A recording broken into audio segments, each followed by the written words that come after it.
Hey, everybody. Welcome to Metal Movies and Brewsky'S Live. I'm your host, Matt Burke, or Bat Burke. And this is our 67th show. Been taking a couple weeks off. I had to deal with a lot of, well, not deal with, but I had a lot of family stuff going on. And yeah, I'm back here tonight. We're probably going to have Kitty from Flip City Magazine talking about her new campaign. Yeah, I went to the beer store today, or the spirit store. I picked up some new whiskey. It's the Bull and Bear. Yeah, so sorry for that. It's a sour mash whiskey, 40% small batch. So figured I'd try it out. Try it out on the stream with you guys. Hey, what up, Edwin? How's it going, brother? Gotta have you on again and talk about your new book coming out. And he's got a new book coming out pretty soon too. A new basically it's I think all of his characters in one book, anthology. Looking forward to that. And yeah, had a few weeks off, and feels good to come back and chill out with everybody. Have a drink. Crazy stuff going on right now with Trumpity Trump. I guess he's shooting up some more bases again, like he did 4 years ago.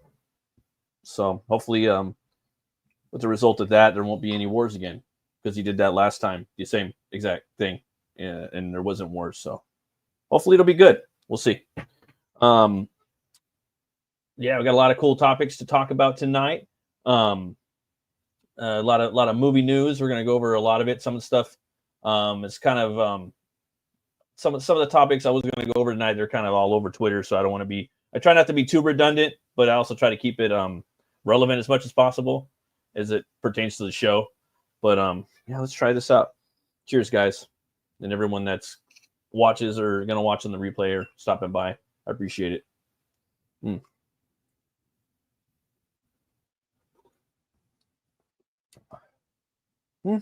Pretty smooth. Yeah, I guess I was looking for like the age on here, but it didn't really say. I wanted just some straight bourbon, you know. I'm not really into the blended stuff too much unless I have to, but it is what it is. But we got some movie news that came down the pipe maybe 2 days ago. I want to show it real quick. Let you guys check it out. Cheers. Hey, what's up, man? Yeah, Backflip City. I got the link pinned at the top, so you guys can go there and back it, check it out. They're putting out magazines basically quarterly. So we're gonna go over the campaign a little bit later. We'll jump into that too. Let's see here. And this is a remake. You know, they're always making remakes. You know, so. Remakes for me are kind of like, you know, they're like a double-edged sword. Sometimes you don't need them, sometimes you do. Sometimes it's cool to make them, that way people could go back and check out the old ones, because sometimes if movies, you know, don't get remade, the people never really go and check out the old ones. You know, it's a weird thing. So we got Russell Crowe, man. He's boarding Amazon, MGM Studios, and United Artists Highlander in the Ramirez mentor role, made famous by Sean Connery in the original 1986 movie. He joins the cast, already led by Henry Cavill. So this is the second time they're going to be meeting up. They did obviously Man of Steel. That movie was awesome. Big fan of Man of Steel over here. Easily in my top 10 favorite comic book movies. Love that movie.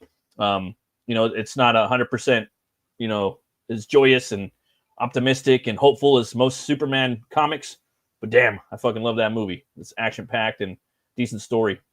He also, when I remember an interview from, I think it was Collider with Henry Cavill, he was talking about how he met Russell Crowe when he was like in high school or college or maybe even younger, and like he was told him he was going to be an actor one day, and he said, "I remember you, kid." But anyway, they went on to do Man of Steel. That movie was awesome. They you know, it's believable. So now he's going to play another Spaniard. I think he was a Spaniard in Gladiator. So that's going to be a. I know it takes place in Rome, but I think he was a Spaniard, if I'm not mistaken, Maximus Decimus Meridius. But I could be wrong. So yeah, this movie is going to be directed by John Wick architect Chad Stahelski, and is helming the movie for a theatrical release. Michael Finch wrote the screenplay based on the iconic 1980s cult classic. So I'm going to be looking forward to this movie. It's not going to be, from my understanding, it's not going to be like a complete remake, you know, of the original one. because a lot has happened since that first movie that came out. You had the all the sequels and the TV show, so they're gonna encompass a lot of that. From my understanding, it's gonna be a little bit kind of like Blade Runner, maybe not that far like cyberpunk into the future, but it's definitely gonna be futuristic. Is from what I heard last time I've heard about the movie, and there's gonna be a lot of katanas and swordplay like that. I think it's gonna take place in Japan. So with that being said, if McLeod went through the ages and learned how to fight, he's going to be like Wolverine or whatnot, and or Vandal Savage, where he's mastered so many forms of swords, martial arts, and he's probably going to be using a katana. Some people argue that sword's like the best. Some people don't. Some people like the Viking swords. There's a lot of different I don't know. I guess it just depends on your poison, right? You got to pick your poison with your swordplay. But I don't care. I think that sounds cool. Personally, I'd like a whole fucking movie set in Scotland, in the Highlands, with the Kerrigan. I could have watched the whole movie, like with Mel Gibson in it, like Braveheart, or Rob Roy, like Liam Neeson with Highlander, where they're just in the Highlands in Scotland drinking scotch. You know what I mean? Fighting other immortals, lopping heads off. I think that would be sick. And I don't think I'm the only one, that would want that, especially for just like the first movie. You know what I mean? Make that the first movie and then have it kind of move. Maybe I would do something like maybe moving to the West, that might be kind of cool, or something else. I don't know. Maybe not a Western, or maybe, I don't know, a Western would be pretty fucking dope. And then move it into the modern times of the future. Now the second movie, The Quickening, that movie was kind of had some like cyberpunky going ons in there a little bit with the guys on the hoverboards and whatnot. I have to go back and rewatch it again though, but it kind of, everything wanted to be like Blade Runner, but then it didn't want it. They didn't want to admit it back in the day because Blade Runner flopped. But either way, this is great news. I think Russell Crowe's awesome. He's been losing a lot of weight. He's been getting in shape. I seen him in this one movie where he was this maniac that was road raging and chasing this lady and her kid through the whole movie. It was awesome, like a road serial killer movie, something like The Hitcher, but I forgot the name of it. But it was really, really good. Yeah, but it's good to see him coming back. Like if all these other actors can make comebacks, Russell Gladiator Crowe should be making a comeback too. He just needs to get a trainer and lose some weight, and he could start leading movies just like Keanu Reeves did. I don't see why not. So, but yeah, I'm pumped for that. Got a little bit of a comic book movie news for you guys too. This is kind of a surprise to me. I wasn't really expecting this. This kind of came out of left field. But you guys probably heard about it. But they're going to be putting the Punisher into the next Spider-Man movie, and that's actually where Frank Castle he originated. And in here it looks like the brand new day. I still haven't seen the third Spider-Man movie with all the crossovers and whatnot. But according to these guys, a new update has confirmed that the news that trade doesn't add any new details, but does mention that both Zendaya and Jacob Battalion are replacing the roles as MJ and the best friend Ned. Although how substantial the roles are unclear. No, I heard more about the Punisher stuff though. It seems we might get to see Spidey team up with the Punisher to take on the Hulk in Spider-Man Brand New Day. After all, Scooper MTTSH is reporting that John Bernthal is set to reprise his role from Daredevil Born Again as Frank Castle / the Punisher for a major role in the fourth Spider-Man film. I mean, I guess it's okay. I kind of wanted to see like a Punisher movie, something that's really trimmed up and like kind of like Warzone, or maybe even like the one with Thomas Jane. All right. Hey, how's it going? Hello. How are you? Welcome to the show. Thank you so much for letting me come back. I'm doing pretty good. Stream. Well, I'm just going over the new news about Punisher is going to be in the new Spider-Man movie. So, is this good or bad news? Pretty entertaining. It could go either way. I guess most people would say it's bad news. But I don't know. We'll see how it is. Hello, We got Cosmic Cosmic Grandpa saying hi. Hey, So sorry, I'm a how you few been? minutes. I've been quite well. I'm super Awesome. excited to be able to hang out with you for a while because I enjoyed your show last time. Oh, nice. Yes, it's always a pleasure to have you on. So what are we Yeah, doing tonight? Are we just like looking at news and commenting? yeah, the same thing I do every Saturday night. I kind of go over comic books and movie news, metal, campaigns, and such. But that was just pretty much what that was going on with that. And then I have a little bit of metal news too right here. Let me see. Hey, what's up, Brian? Hi, Brian. Got the drummer, the ex-drummer of Lamb of God. Let's see here. Where's he at? He's actually working on a new song. Chris Adler. He's a pretty good drummer. He's going to be doing a single on the band Tonic Breed, and I listened to a couple minutes of it. It sounds pretty cool down here, and yeah. Are we allowed to one? listen? Lamb of God's longtime drummer Chris Adler has teamed up with Tonic.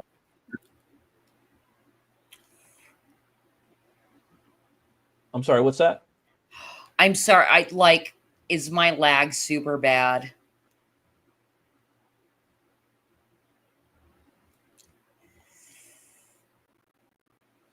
It's a little choppy. Sounds like it's not maybe too crazy. like 5 seconds. Hey, Matt, I'm gonna shut some stuff down and be right back then. Hopefully clean it up. Okay. Let's see here. Wow, a show I discovered before Chrissy was on it. He had me at the Brewsky'S. Yeah, I got the. Well, I don't know if you were here earlier, but I got this Bear and Beer Tennessee whiskey. I've been kind of stepping away from the Brewsky'S for a while, but every now and then I have one. It's usually like whiskey now, but yeah, Tonic Breed. I heard a little bit of the song right here. He's also going to bring on the drummer from Megadeth, which was from Soilwork, Dirk Verburen. The singer of Soilwork too, Bjorn Strait, he's doing a song. Yeah, pretty cool.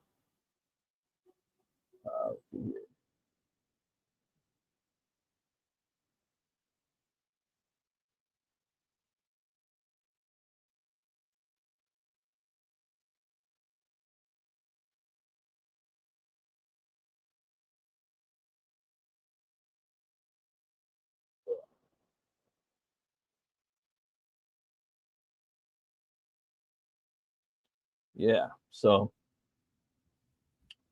I wanted to try to show you guys the song, but yeah, it sounds pretty good though. Go check that out. That band sounds pretty cool, and he's gonna have a bunch of different guest metalheads on there. So I usually don't see people bring on drummers for different songs. That's pretty cool. But Dirk Verburen's awesome, and Chris Adler, they're both really good. I was never really into Lamb of God that much, but I always really liked the drummer's skills. I always thought he was cool, and he always cited Darkane as one of his favorite bands. And Darkane's fucking awesome. Darkane's like in my top 10 favorite bands, and the drummer Darkane is my favorite drummer, Peter Wildoer. Let's see here. What up, Tim? Thanks for stopping by, brother. Yeah. So, okay, I think we got. There she is. Is this any better? Yeah, there we go. It's a little smoother. Sometimes it might be my end, but usually it's been pretty good lately, like the past few months. Oh, what are you drinking tonight, sir? I'm drinking some sour mash whiskey. That's called American Bull and Bear. Okay. Pretty smooth. I went over there and it's a small batch, so I was like, okay. And I was at the beer store trying to figure out what I wanted, and they have like hundreds of whiskeys there. So I was just looking at like, oh, okay, well, I want something that's been aged, something that's kind of smooth, you know what I mean? And so I like. Are you typically a whiskey man? Is that your drink? That's my drink now. I like bourbon. That's usually what I try to, I prefer bourbon over whiskey. Whiskey's good, Yeah. But bourbon's better. Right. Yeah. So I don't know. I like bourbon way more. So yeah, I've been switching over to that a little more just because the beer is just, I don't know, I kind of allergic to it now, I think. So yeah, it just changes sometimes, you know what I mean? It kind of Wait, happens, I guess. hold on. I have to know how you're allergic to beer. It just gives me allergies kind of Like because of the, sniffles and stuff? yeah, yeah. So Bummer. it Beer happens. is good too. Yeah, right. No, beer is pretty tasty. Got a little bit, little bit of comic book. There's some beer I could drink though. Yeah, for sure, man. I can drink like Guinness. It's just like the really hoppy stuff just gives me allergies for some reason. Well, Hops. basically, I have to say at this point, because we're talking about hops and the IPAs and everything, like, fuck those hop heads. Like, they ruined the beer section everywhere. And I will die on this hill. Like, you can't find a brown to save your No, life. no, I don't even fuck with because it just feels like everything is IPAs everywhere. Just Yeah. IPA, and I'm No, over it. it's sickening. I've been over it for like 5 years. But me, I would always go to like the European stuff, like the Czech beer, the Polish beer, the dark beers, the Ukrainian beers, like delicious stuff. They would have ambers and roasted, toasted, porters and such, all kinds of Yeah. stuff.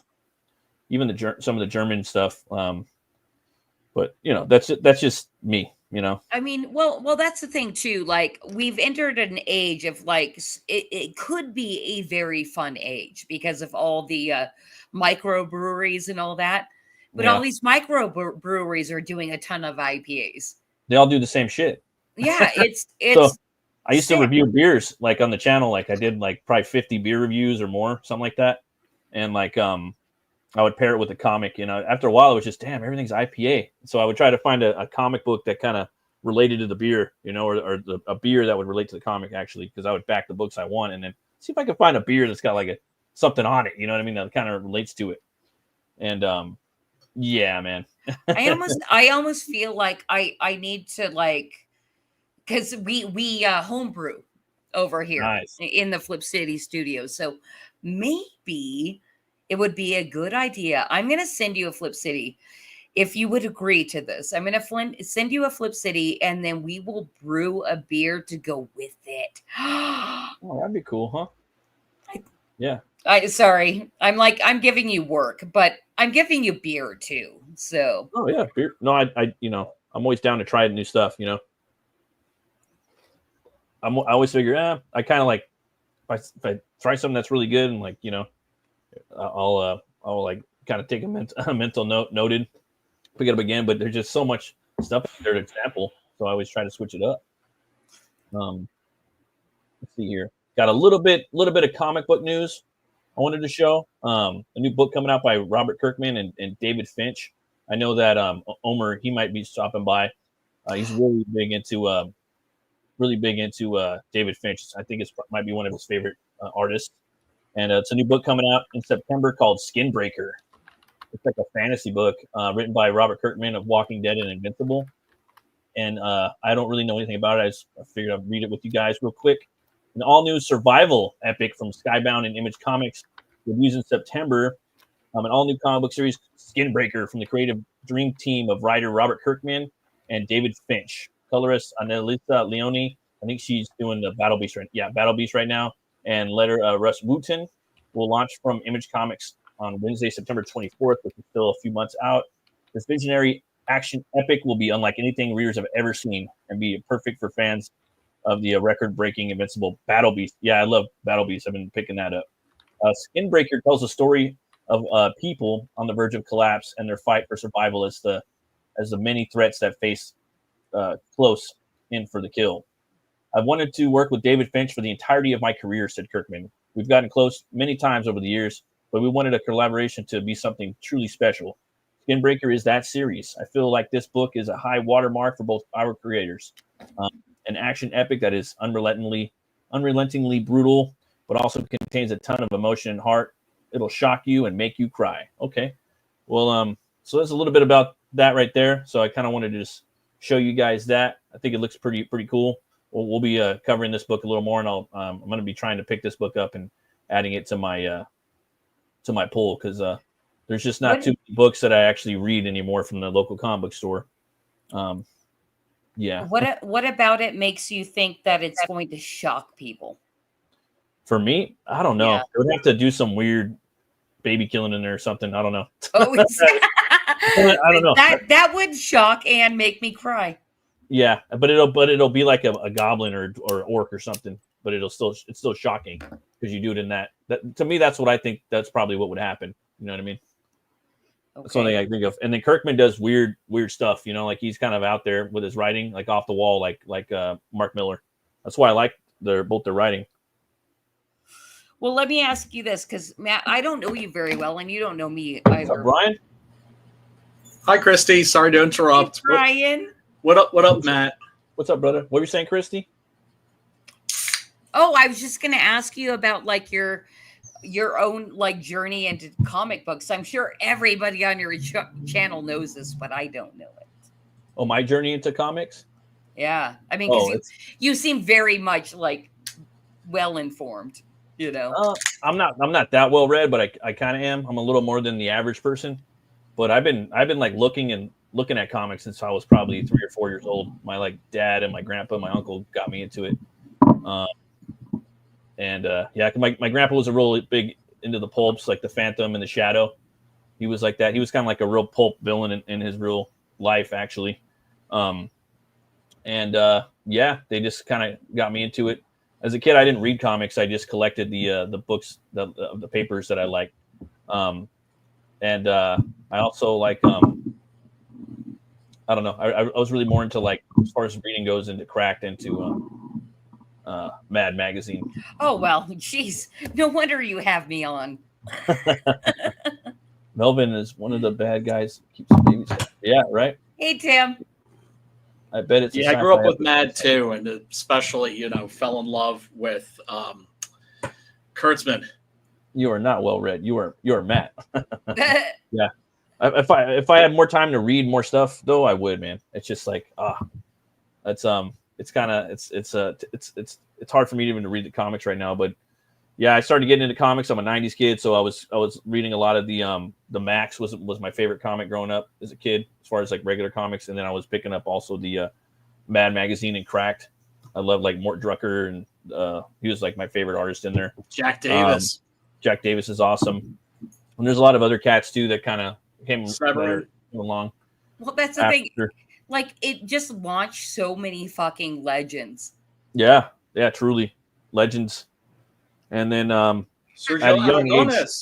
a very young age, I think I was like 7 or 8. I went to an LA Hilton Marvel comic book convention with my dad, my grandpa, and my uncle, and I kind of vaguely had memories of it. I found the booklet in the garage like a couple years ago, and I went there and I found out about Sabretooth, and that was like a character I kind of thought was cool, because he had blonde hair and like claws, and you just I kind of like those like kind of werewolf type characters. I like that show too on TV, Beauty and the Beast. He kind of looked like that. So that came out, and then with Ron Perlman and Linda Hamilton, that came out, and then the X-Men cartoons started coming out. All the stuff started coming out. Again, it was a '90s kid, so we had a lot of stuff. I think it was the best time for everything, the end of everything, and probably the Are you talking about the '90s? Yeah, definitely. Yeah. So you had like all the Ninja Turtle shit, all the stuff coming out of the end of the 80s, which I love all that stuff. All the comic books were just really over the top. Music, wrestling, all that stuff. So all that stuff was just really kind of influencing me. But I really started getting into reading comics like later on in life. Probably in like my late teens, I was starting to pick up into The Goon. And The Goon's a horror comic, but it's comedy. That was a big one in Hellboy. But I had always been collecting comics like a little bit. The first series though was that Sabretooth one by Mac Teixeira. And that one was really good. And then the Max too. I was also collecting Spawn. It's just, I didn't have too many whole series collected. Just like, that first one was the Sabretooth one, but also a big comic too. That was really, was Batman versus Predator. I had one of those random issues. I really liked that one a lot as a kid. Still have it. And also it was the Jerry Ordway, Danny O'Neill movie adaptation of Tim Burton's Batman. I really loved that as a kid. So I always had comic books around me ever since I was small, but I was always drawing since I was 3. I was more interested in the art, and I didn't really start getting into the stories until I was like late into my probably my teens, and then really into it later on. So that's how I kind of, got into comics, but there's more. It's a longer story, and I can give more examples if I really sat there and like jotted it down. But Mad Magazine and Crack, that was always around as early as I can remember, because I loved movies as a kid, and I love comedy and the Mel Brooks movies, and I loved caricature art. I wanted to be a caricature artist when I was a kid. I liked kind of how they drew people, at the theme parks. You know what I mean? Well, that's the thing too. Like, at least our own journey into like publishing Flip City there is a distinct difference between, comic book illustrators and cartoonists. But it took us this 5 years of like publishing Flip City to kind of see the difference. It's not necessarily that if you can illustrate, which damn, Matt, you definitely can. Thanks. It's a fucking different style. Yeah, and it is.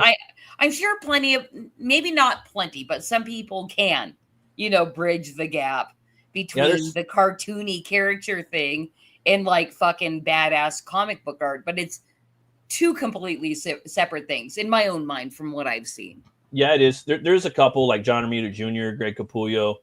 Greg Capullo, one of his big influences, Mort Drucker from Mad Magazine. You can see a lot of the Mort Drucker's work in his, but there's not a whole lot, but there is some. I would say John Romita Jr. definitely, for me anyways. I mean, he might not admit it, but to me, that's definitely cartooning. And Brian, there's a lot of your favorite artists too, like Plug. I think Plug definitely does some cartooning. Also, Simon Bisley, I think he does a lot of cartooning as well. Some of them kind of waver in and out of it too, like they might have a cartoony limb or a face, and then highly detailed physique. So there's a lot. I think the best comic book artist cartoon. Personally, that's my. Well, a lot of them do. A lot of them do. And those are also tend to be artists that are very good sometimes at caricatures, which not all artists are. Like somebody like, of course, you had people like Jack Davis that were really good at it for Mad. These days we've got somebody like Kyle Holtz, who just inserted Peter Cushing's Frankenstein into, I think it was Billy the Kid's Old Timey Oddities. Yeah. Right? And I have that one. Oh my God. Yeah. I mean, there are certain comics I would love to do, but only if I could work with an artist that it can also can actually do a proper caricature, like something that actually looks like the actor. Someone like Brian Hitch, for instance, is really good at that. And it's like a lot of artists now too. They kind of trace a lot, and they use 3D models, and so a lot of stuff looks really, on model. Gross. So there's not really much. I'm sorry, Brian. Brian, did you say gross? Yes, gross. It's just there's a lot of that going on, and everything's really stiff. And they don't really tell story too much either. Like a lot of stuff's splash pages, but you're not going to see a lot of paneling in one page and a lot of cartooning. As for a lot of the newer people coming out, at least from the books that I've seen. Well, they're just ugly. They're just ugly. And the thing is that if a comic has ugly art, I'm not going to ever fall in love with a story, no matter how great it is. It's like I have friends who are shocked that I've never watched a single episode of Family Guy, but I'm just like, sorry, I can't get past like that art. Like even, I mean, it's like the it's not even the animation. It's the character design. Like it looks gross to me. So then I just like, sorry, it might be funny, it might be hilarious, but I can't look at that shit. Okay, I'm sorry. I have to bust in here for 1 second. What looks gross to me right now is that Brian is not on camera. What? Yeah. I have to look at your gorilla thing. Yay! Cheers. You thinking there's some Guinness or something? Yeah. It's hot as fuck in New York. Oh, damn. So you got that. We got a heat wave that just hit. And, finished a long day at the shit job. And so having a little a little pint of the good stuff, of the dark stuff. I was gonna have a song for you tonight, man, a cover, but it's not available online yet. So maybe next week it'll be. Yeah, a cover, but I don't want to spoil it. I'm gonna try to bust it out next week. Oh, okay, all right. But yeah, like I think Christy, I think there's actually a lot of cartoonists, comic artists, especially back in the day. Like most of them were. Personally, I think they were. Like a lot of them were. At least 80%. But now it's like, I mean, you're gonna get like a lot of manga influence stuff. That's gonna be maybe. God. Like, oh, good. You're a hater too. I'm not a hater. I like some of it. I saw Brian grab his head. I love Japanese comics, but let Japanese comics do Japanese comics. Of course. Right? Why the influence? Like, that's the thing. Like, us as Western people, like, we're so used to influencing. When it's coming the other way, it's like, no, don't do it. I mean, For me, no, I'm racist as fuck. No, I'm kidding. No, it's like the French influence, right? Like the French influence and the British influence on American comics. Perfectly fine, right? Yeah. And you are going to have artists that are going to be partly inspired by manga. But I'm thinking about this abortion that I saw in the last Savage Sword of Conan, which was a Dark Agnes story, which it looks like it's drawn partly like in manga style, like the characters. So you've got like these manga characters that are wandering around in a world that looks more like you would expect in Savage Sword of Conan. And it's just like, it's so off-putting. If you haven't seen that story, it's one of those things that you want to look at, that I can actually recommend for what it can teach you. Because sometimes bad art can teach us more than good art. It's gross. It's gross. Danny, Mystery Zone. Hey, Danny. He found me. Thanks for stopping by. I was literally on another stream just before this, and I said, and I actually had to leave the stream before it was over. And Danny's a huge fan of that stream, so she found me. She hunted you down. Probably through Twitter. Cyber stalking you? The Twitter. No, I fucking love Danny. She's. Yeah, the Conan stuff I think's been pretty solid. I think it's been about 90%, but there's been about a 10% in there, like with Savage Sword and then the regular, where I'm like, I don't like this artist. You know what I mean? There's been two where I didn't like. Well, it's like I remember when Marvel was flirting with manga, and they're so stupid. I'm surprised that they didn't just decide, like, all right, ladies and gentlemen, we're going full manga, right? Instead, they weren't completely suicidal, and so they dipped their toe. And I remember reading like a Hulk story that was purely by a manga artist and colored. And then, of course, that kind of art really it's very off-putting because it's black and white art. It's meant to be in black and white. It's not meant to be colored. So when it's colored, it looks like kind of off-putting, I suppose. Yeah.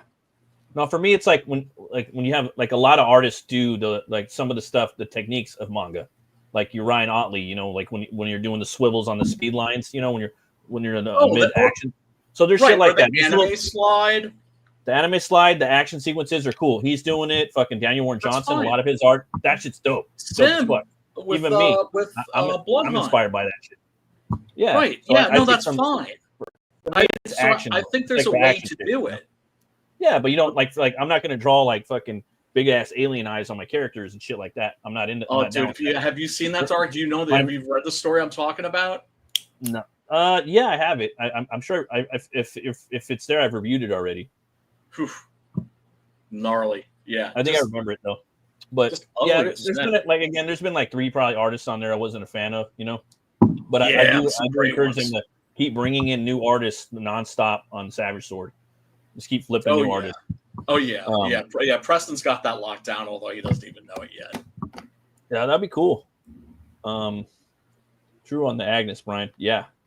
So. Yeah, definitely. So we got Flip City Volume 25. You guys are down to a few more hours, huh? About 20 hours. Yes. I was so pleased, by the way, that you said, "Hey, yeah, you can come on this weekend." I was like, Wow.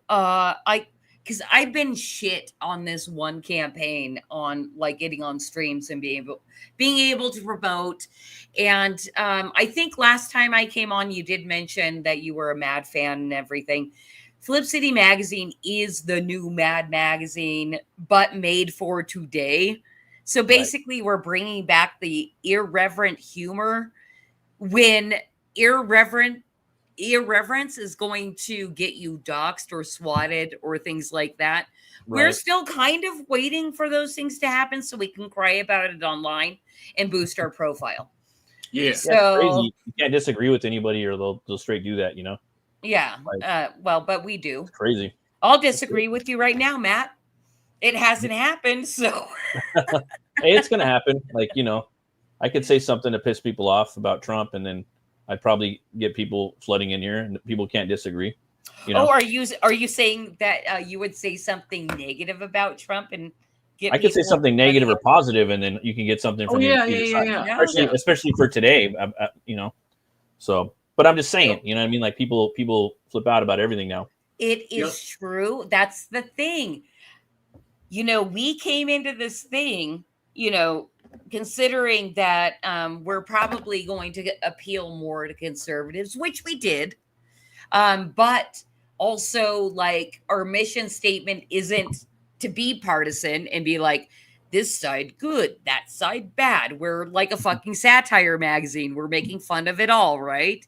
So, but in this day and age, maybe not the best business plan in the whole fucking world, because we've lost a ton of subscribers because we don't toe the line ever. You gotta tell them because you have to have fucking integrity, right? Tell them don't flip out in Flip City. You know what I'm saying? Oh my God. How did I never think of that? Yeah, it's he was just saying a catchphrase. He was saying a catchphrase, you know, when you're flipping through Flip City, don't flip out. You know what I mean? Well, I mean, it's like, you know, like I'm like one of the people in this space. I'm like the guy in this space that's always been like, I'm not a conservative. I'm a liberal. Yeah. But I'm what Are you? Yeah. And I'm a conservative. God, I hate you. Dyed in the wool lefty. Dyed in the wool lefty. But guess what? If people on the right hate me, nobody hates me more than my Democrat friends, former friends. Yeah. Because they see me as a traitor. Because I stayed where I was. They moved. So are you saying you're more of a classical liberal? Yes. But that hasn't been completely pushed over the line and just said, fine, I'm a conservative. I'm a free speech absolutist. That's what my friends call me. Okay. Right? And I believe in the First Amendment. And I wish that people that were against the First Amendment would be a little more honest and just come out and be like, you know what? Let's get rid of the First Amendment. But nobody has the balls to do that. So they find little wormy ways to try to fuck with your freedom of speech. Oh my God. And you know, I believe that the way that you fight bad speech is with more speech. Yes. Less speech. I believe in that too. I'm a conservative, and I've been streaming with Brian for like 3 years now. Something like that. We've been doing it like usually like a weekly show, like on average. You know, like I would usually go on his show, but now he's coming on my show now. You know, my friends on the right, I'm still friends with them. My friends that were on the left, I'm not friends with them anymore. Those aren't your friends, though. Those aren't your friends, bro. You know what I mean? They're just they're just kind of buzzing around you for some reason. Well, the other night I said friends were overrated.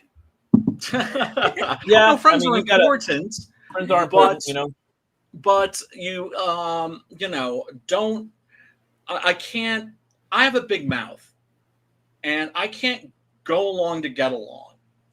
And I can't be anything less than authentic.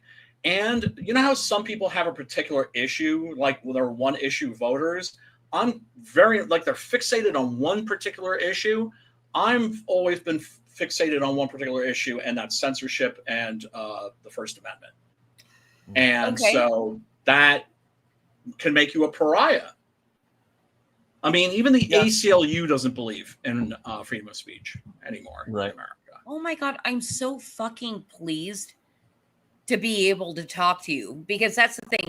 Like, I think for like maybe a year, I tricked myself into thinking I was conservative, but actually I'm thinking I'm kind of a classical liberal, because Yeah. like so much of what conservatives say, I'm like, oh, cringe. Most creators Yes. are, and the people in the arts, most of them are. You know what I mean? Yes, There's we're very very few like empathic people. that are kind of, you know, conservative in doing that. You know, I'm like that. Yes. You know, But the thing you is, know, it's just I like, can't speak for everybody, but you know, there's probably a few, not that many like strict like that. You know, there's Right, enough well, I mean, space.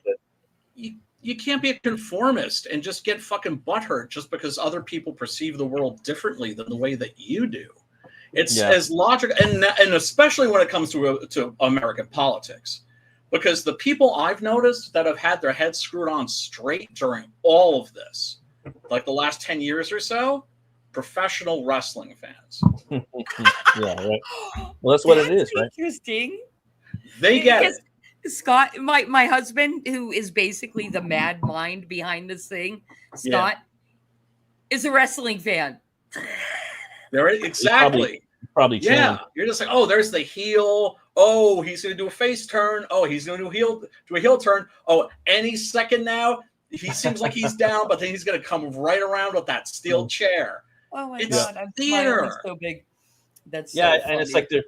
like they're politicians, you know, and it's like I don't They're know. politicians. It's just like it's like, okay, it's like, well, I hate you because you're voting for so and so is the same as saying, like, you know what, dude?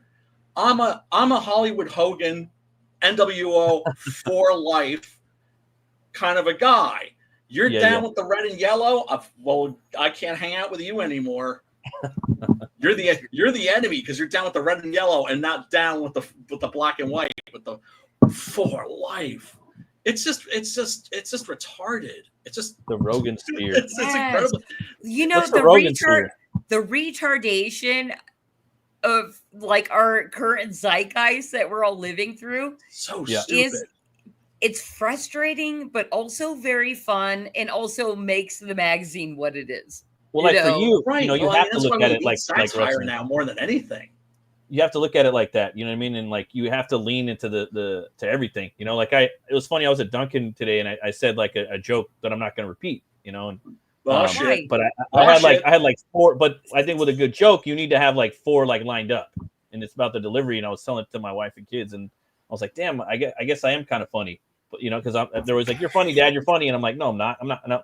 And I'm like, damn, and like they were just coming like that, and I wasn't even thinking about them. You know, they were bad. It was bad. It was bad too. I won't even repeat it. We're on fire.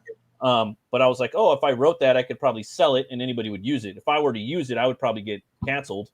But if I were to sell it to somebody else, they wouldn't get canceled and things like that. And it's funny though, like for comedians, it's the hardest job as far as like in the arts, you know.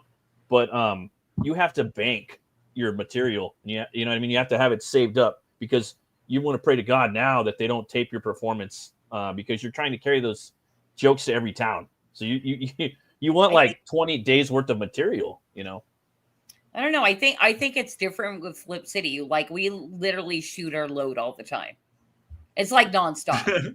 You know, we have at least 60 pages to fill. And so it's like just constant. Like Peter North, yogurt cannon. Oh, gross. Ew. Oh, I was gonna say you want to go over some of the. She started this. I know. Oh well, here's. If we can scroll the campaign, that would be super duper. But you got the 70 for catch up, huh? 6 magazines for $70. That's and cool. That actually, because we're closing in the next 24 hours, we're closing tomorrow at 5:30 Pacific, 8:30 Eastern. So you've got a little less than 24 hours to back this. We would fucking love you forever. You guys, like, we love our subscribers. We built Flip City up on a subscription model. We got lucky in a lot of ways, like when we first started. And now we are turning to crowdfunding because we realize that there's a huge audience of people out there that actually want to support something where they see their support be public, right? Right. And we need the crowdfunding right now. Bidenomics has killed us. Do you have Substack? Not all the way dead. We're still publishing. This is our 5th edition. Anyway, go on. I was gonna say, do you guys have Substack for Flip City? We do. In fact, we are building up our Substack right now, and I have 8 paid subscribers over there.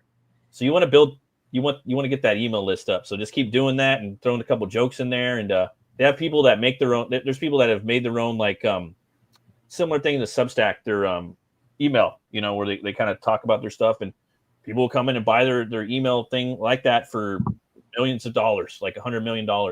You know what I mean? It's happened a few times, a couple of websites, and so say like you got real big, you got a bunch of subscribers, and that's out of nowhere, you got to start hiring more people to write for your stuff because people are reading it, and then some millionaire comes in and says, hey, I like your format that you're doing right here. And then boom, they buy your, Substack from you. That's the type of thing. But it's the main thing is the email list, because those are people that are going to follow you everywhere. If you wouldn't mind, sure. in our very if in our very first edition, I'm trying to look for it, but this is our first edition. Basically, we said we will never sell out, but if you happen to be a Chinese conglomerate, you can email us here to buy us. So we've been working on it for 5 years. Yeah, man. We haven't had any of those offers yet, though. You never know. We buy ad space. Yeah, anyway, yes, we are building up our Substack. So for anybody that is interested in looking at us digitally before you want to commit to print, which is kind of bullshit in my opinion, just go buy the print. But anyway, check out our Substack. We're pretty much Flip City Mag across all platforms. And we put out all kinds of our old stuff and newer stuff and promotions and stuff like that. Substack, if you wanted to get spoilers and stuff like that, you can throw us a little bit of cash and you're gonna know what's going on in Flip City world all of the time. But that I do want to scroll the campaign. Matt, I have no idea how long you stream, but one thing I wanted to do tonight, if you're up to it, is give a spoiler on this channel.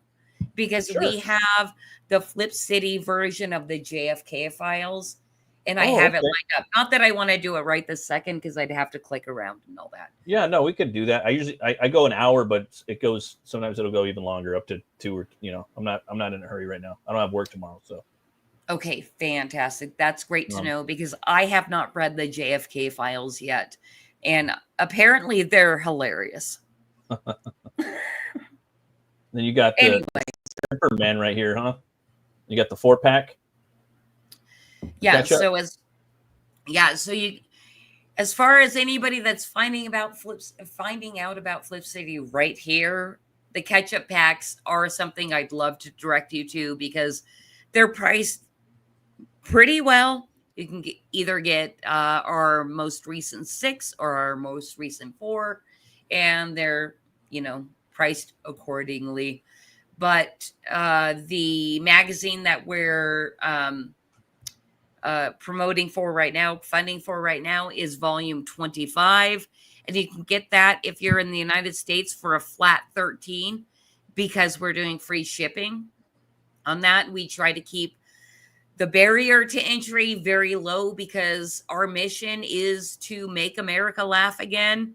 And that literally is all Americans. You can choose to laugh or not. Right. And that's why I also love that Brian's here, because I know he would love this magazine as well. Because he's probably not a filthy commie. No, he's not. Definitely not a filthy commie, although I did take an entire class in communism when I was in college. So really? Because it was forced on you? No, it was one of those cases where I would get up late and all the good classes would be taken. And so then I would go around, I'd have to choose from the dregs, right? Everybody does that. Studies courses and that sort of a thing. And I got, a course in communism. And I was like, okay, right. and Red Dust Capital and all that stuff. And I actually agree with about half of Marx. I think that his analysis of capitalism is spot on. I think it's completely untouchable. That's why nobody ever debates it or talks about it. But it's the solutions that he has where I'm just like, okay, bro, now you lost me. now you lost me completely. Bye. But yeah, so I mean, this was from the philosophy department. I think there were maybe 5 other warm bodies in that class with me. Interesting. That's crazy. And then right here you got the new issue right there for $13, but shipping. It's on free U.S. shipping on that too. Yeah, but if for one second, Matt, if I can talk 1 second about Superman. So of course it's a parody of Superman, but we all kind of know what's happened with the Superman property over the years. So this is kind of the Flip City take on that. It is an 11-page parody. And we always open every single magazine with a parody between 8 and 11 pages. So this is one of our longer parodies, worth the price of admission alone. $13, 11 full color, wonderful, hilarious pages. And we always use the same artist every single time. Ben Sullivan, he is the shit. He's an Australian artist, and he and Scott have just the best working relationship that I can imagine. Like nice. In comics. I mean, I hear a lot of stories, of people working with their artists, and just the relationship with Ben and Scott is like mind-blowing to me, because we don't do the typical thing as editors and writers of telling our artists what to draw. It really is just a script. When we have that trust built, and it's happened with Ben and Flip City, where we give him the script and he gives us fucking gold every single time. And there's a ton of Easter eggs. I just want everybody to know what Flip City is. And I super duper encourage people to get the catch-up packs if you can afford it. If you can't, just get the volume 25, read Superman, and realize you want to invest more in Flip City because you want to keep us alive. Look, times are really tough right now, and a lot of people are really struggling because people don't got that money. I get it. What I always make sure to try to encourage people to do is if you can afford to back this book, share the link. It takes 1 second. You literally just have to go click and you're golden. And I know people might think, it doesn't make a difference, but they're wrong. It makes a huge difference. Huge.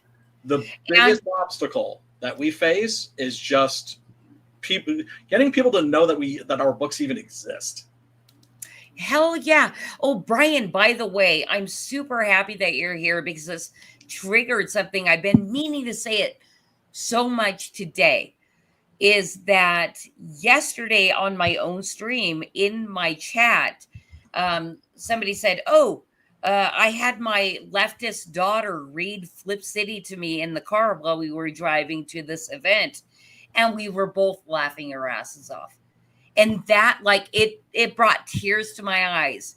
Yeah. Because I'm like, oh my God, you have a leftist daughter that was laughing at it. That is the goal. It should not be it shouldn't be partisan, No, just have a good time with it. Here's the thing, if it's funny, it's funny. And my favorite example, just from my own personal experience, was I refused to watch Beavis and Butthead, and my friends were like, "You haven't watched Beavis and Butthead?" I'm like, "No, fuck that." I was all about punk rock, and to hell with MTV and the crap. It's like, do they even play music on there anymore? No, I don't want it. I'm sorry, you have to give me the exact date that this happened. Yeah, that because really, because punk rock has changed over the years. Punk rock. Well, this was in '94. This is You know, Right. this is pre Green Day and But post Frog Baseball. yes, definitely post Frog Baseball, but I didn't know about Frog Baseball, right? I hadn't encountered it yet, but I remember like a friend saying, "That's it, I'm putting this shit on," and I was like, "Okay, right," and I was like, I'll sit through it," and I found myself going, Yeah. and then I was like, "Wait a second, if I'm trying not to laugh, that means it's funny." Mm-hmm. And if it's just funny, why don't I just relax and just laugh? Yeah. And then I remember, I don't know if you remember when Fox News did their version of The Daily Show. No, I don't remember. It was that. terrible. Mm-hmm. And I remember watching it and thinking, okay, if I think this is funny, if this is funny, I'm gonna laugh. Right. Crickets. Right? Or it just, you know, it's that's the thing about humor. It's like you can't fake the funk. Like if you're gonna laugh, if it's funny, you're gonna laugh. If you find it funny, you're going to laugh. You're not going to be able to help yourself. Indeed. Hannah Gadsby. I did make a point to watch some of Hannah Gadsby's or piece of one of her. I don't know if you guys, if you all know who Hannah Gadsby is. No. She's like the queen of like woke comedy. Okay. And yeah. yes, There's an woke oxymoron comedy for you. Like Jumbo You're right. Shrimp. Must be kind of brutal and tough, you know. Oh tough my! watch. But I was like, I'll give it a chance. I'll sit there and I'll listen to her. Was she good or what? If she's funny, I'm not going to be able to resist laughing. I'm going to be Right. I'm going to be doing that shit. And instead, I was just like, this is appalling. Yeah, it's like embarrassing. Then you realize that the audience. Well, I mean, it's just like you could tell the audience weren't genuinely amused either. Yeah. That they were just laughing along. They're like, ha ha. You're clapping too, right? Okay. Ha, ha, ha, ha. Let's clap in unison. So agree with each other. Yeah. Oh, haha, I agree with that. So Trump, you know, right. Yeah, skin's orange, right? Yeah, I mean, I grew up with Richard Pryor. I grew up with freaking George Carlin. Yeah, Carlin. Right? Yeah. People that just did not give a Carlin fuck. was my favorite. He was always my favorite. Carlin. Yeah, I like who do I watch now? Like I have TikTok, but who's really brutal, and he has a shtick. I think he really cracked the shtick. Like if anybody wants to survive and to be a comedian, you know, Aries Spears. And what he does, he just heckles the crowd. He gets really racist with everybody. You know what I mean? And everyone's just like, oh fuck yeah. He just every race is like no one's safe, you know? And it's fucking so he's funny. like an attack, he's like an insult comedian. Like yeah, but he has like his utility belt just ready to go for any situation. For anybody like just relatable, like who can I, you know, how can I take this person down racially? Or so he'll do the racist thing, or he'll just pick on him like Dave Chappelle in The Nutty Professor, you know. Right. Attacks the audience for the most part, and it's fucking funny. That's how you could survive in being a comedian. You know what I mean? But you have to kind of have like a base point of where you're going to talk your shit. You have to be a shit talker. Oh my god! Know things, you know. But like I had friends that were visiting from out of town, and they wanted to come to New York City to go to a comedy club. Yeah. And I had to leave. Like I literally had to get up and leave. Why? And was just like, I'll meet up with you later, because the comedians were tiptoeing so carefully. Yeah, they're so scared. Carefully. Like to try to not cause offense. Yeah. Well, and Aries Spears is black. He's black the too, so death of comedy. He can get away with a lot of shit, you know, because he's black. Aries Spears, yeah, you know? but you have to understand the time, and this is like New York City, right? Yeah. And so they were just tippy toe, right? As opposed to I could give a fuck what you think. Yeah, no, I think people like this. They're so precious. Like even with Aries Spears, he's like, hey, you want to knock me out, huh, motherfucker? I know you want to knock me out. And then the guy's just like, like trying not to laugh. And then he'll hit him with something at the end, and he'll start laughing too. You get assaulted quite a bit, actually. Yeah, but it's like people. That's actually a thing. It's actually like physically. It's actually physically more dangerous to be a comedian than it is to be a cop. like Yeah, statistically speaking. It's like driving into a deer or driving in the woods, right? You're gonna hit a deer. But it's like you're paying for the shit. So if I go there and he's calling me like fucking Gandalf or Yes. Yeah. you know what I mean? But you would laugh. That's the I'm thing. I'm paying for that. You know what I mean? Yeah. This white boy up in the front Yes. row with his long hair. What are you? You know what I mean? Yeah, and the more accurate, that's why the I'm there. funnier. Yeah, and I'm there to smack my fucking knees and buy some drinks and listen to this motherfucker make me laugh. You know? Yeah. And I look for like I don't go out of my way to look for comedy, but if it pops up somewhere, I'm like, oh, dude, like if RoboCop comes on TV or Conan the Barbarian, I'll like push you down and like sit there and start watching it. Same thing with comedy. If like it comes into my feed, I'm watching it. You know, especially if it's funny. And if it's not funny, I'm like, ooh, yeah, I gotta get out of here. Let me ask you this: like, so I'm assuming you're doom scrolling and a comedian comes up. Like, how long do you give them to make you laugh? Set. I usually give them, like, if it's a video, I'll give them the whole video. Oh, would you? Yeah, because you need some time. I give them their first 2 jokes. Yeah, just depends on the video. If it's 3 minutes, I can hang with 3 minutes. And usually it's and there's some funny people out there now too. You know. Oh, absolutely. I mean, there's a resurgence now. I know Rogan's fucking bringing a lot of people over to Austin right now. You know. Tim Dillon is fucking hilarious, but as a monologuist, not so much as a stand-up. But when I don't know who that is.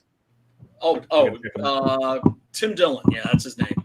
He does these monologues on his channel that are just savage, that are just really, really, really funny and ruthless.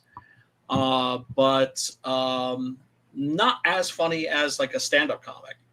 There's a bunch on TikTok, dude. Like, there's a whole lot. There's like this one Latino dude, man. He makes a lot of Latino jokes against other Latinos too. There's a lot of racist jokes. Latinos are really racist a lot, like Mexicans too. They all fuck with each other. It's hilarious. But yeah, like it's just funny, dude. And like I never see them. You know, I talked to my buddy, and he was telling me about what's that one motherfucker? George Lopez. He was telling me like, dude, fuck that guy. My buddy, he's Mexican, you know, and he's like, that guy's a gatekeeper, bro, in the Latino like stand-up community. He like will not let anybody in, and like this is before, like this was like 10 years ago. He told me this shit, you know. Pulled the ladder up 8 years ago. Like a ladder puller, huh? And I'm like, it kind of makes sense because he's a big fucking like lefty fucking, you know what I mean? Like he's and for a lot, like you don't really see that many stand-up Latino dudes that much when he was around. Like there was him and like that, like there was Carlos Mencia and then that other big fat dude. I forgot what his name is. But fluffy guy. Fluffy guy. Yeah. And yeah, he used to tell me, dude, there's so many funnier guys than him that are like trying to come up, and this fool is always like basically like fucking gatekeeping, you know, cock blocking them and shit. And I'm like, all right, that's fucked up, bro. That's fucking horrible. Yeah, but I love comedy, man. Like it's people need comedy. They need to laugh. You know, they need to not take things so fucking serious all the time. You know, it's a defense mechanism. We'd go insane without it. I thoroughly believe that. I absolutely believe that to my core, that we would just absolutely just fucking lose our minds. That our sense of humor is there to preserve our sanity. Yeah, and sometimes, like, I don't know, I was always like kind of cracking jokes growing up, you know, like being goofy and shit. You know, I wouldn't care, like if I had to do some stupid shit to make people laugh, you know, like dude, apes have a sense of fucking humor. Yeah, it's like I don't know. Shit, orangutans and shit. Like this room's kind of tight right in here. Like I could cut it with like a fucking, you know what I mean? I gotta say something, you know, something. I don't know. Like you've been to parties before where people are just kind of standing around, like thumbs up their ass. Like, dude, somebody, you know, say something. Put some music on it. Somebody start masturbating, okay, or throwing shit. Somebody do something. So you got Cancelvania right here. I like that, Cancelvania, USA. If I can take one moment, like, okay, so just you got Pops right there, Pops Van Zandt. I'm just joking. Oh, okay. I never thought of that, but okay. Looks like Pops a little bit. It makes sense a little. No, but I don't think that was the inspiration on this. But I did want to say something about this cancel crib thing. Is the way we function in Flip City is, you know, we write our own stuff, but also we take submissions. So that cancel crib, along with this regressives, these are fully written and illustrated cartoons that are submitted to us, and we look at them as editors and say, fuck yes, that fits with Flip City, so we're gonna publish it. And they're my favorite fucking people. We love submissions. Oh like yeah, I literally am like, submit to me, please. Exactly. And you got the crossword puzzles right there. Every issue we do the world's most basic crossword, and basically anybody that is in tune with pop culture and the zeitgeist, you can do pretty well on the crossword. However, we do have the key in the back. We don't make you wait until the next issue. Oh. So if you want to cheat a little bit and do a little filling in, it's your magazine. Do what you want. You should make them cheat. You know, you should make them wait. You should make them wait. Yeah, fuck 'em. You know, I Dump have them all in City lobbied. Hall.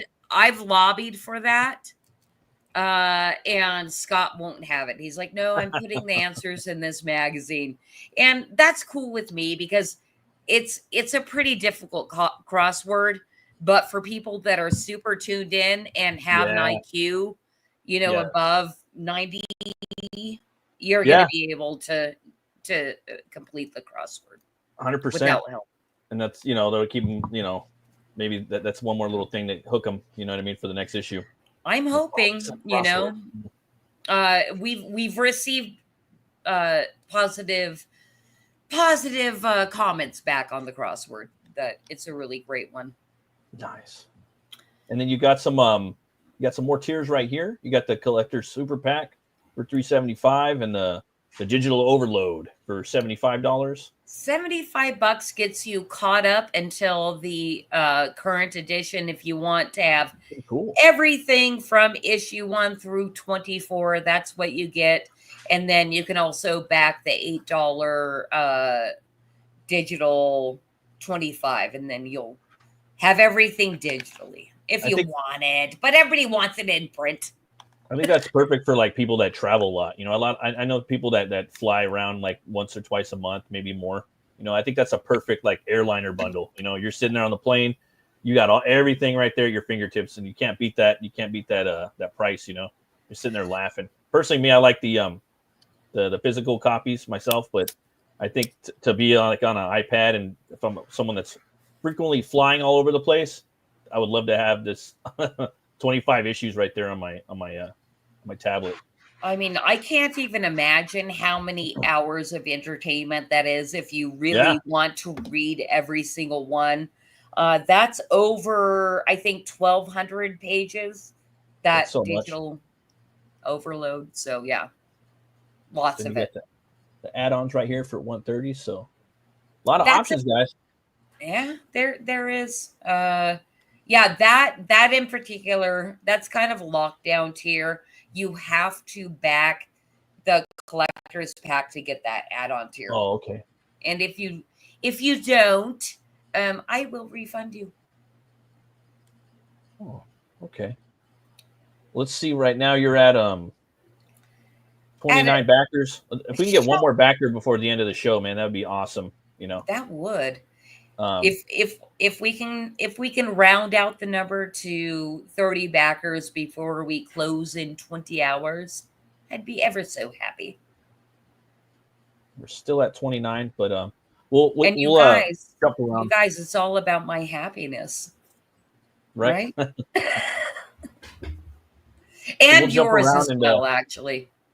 I try to stay happy all the time, you know. We'll come back at the end of in a little bit and check the campaign to see how it's doing. But come over here, guys. I got the link pinned at the top of the stream for Flip City Volume 25. And then I got a new movie trailer right here. I think Brian might have seen it, but for those that haven't seen it, let's see here. I'm pretty excited about this movie. I wanted to talk about it, but it's been a couple weeks since I've done the show, and this is the new Dracula.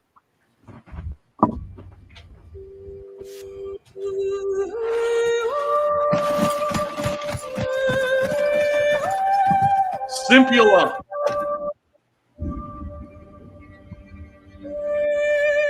Frankenstein.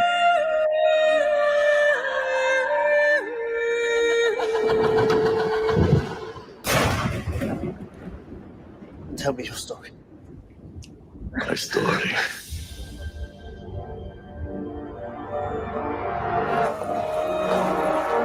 For 100 years ago, I asked a priest to go swear my wife.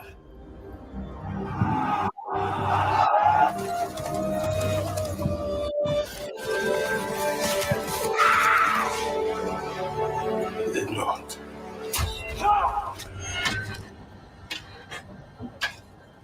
I dig that armor, man. That's the guy that did the armor for the classic Excalibur. Tell That's your amazing. God, my life no longer belongs to him. Since then, I've lived on waiting for her return.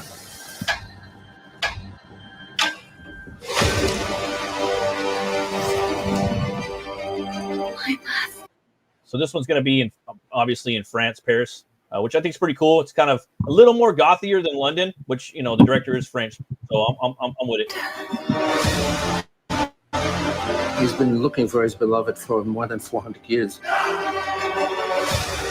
You got the new armor right there. It's got a more of a dragon look as opposed to the armor from the Francis Ford Coppola film, which was based off of a wolf. Digging that. I mean, the whole thing looks like it's a remake of Coppola. And he has Dracula. I would say nah. I mean, maybe a little with the hair in the beginning, but that's about With it. a little bit of Maybe like it's the hair. Orlando thrown in. But still, the hair is he doesn't have the boobs on top of his head like Weird Science.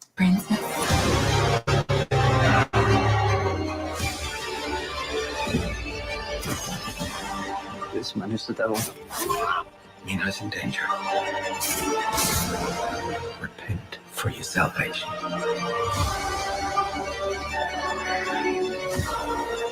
She is my salvation.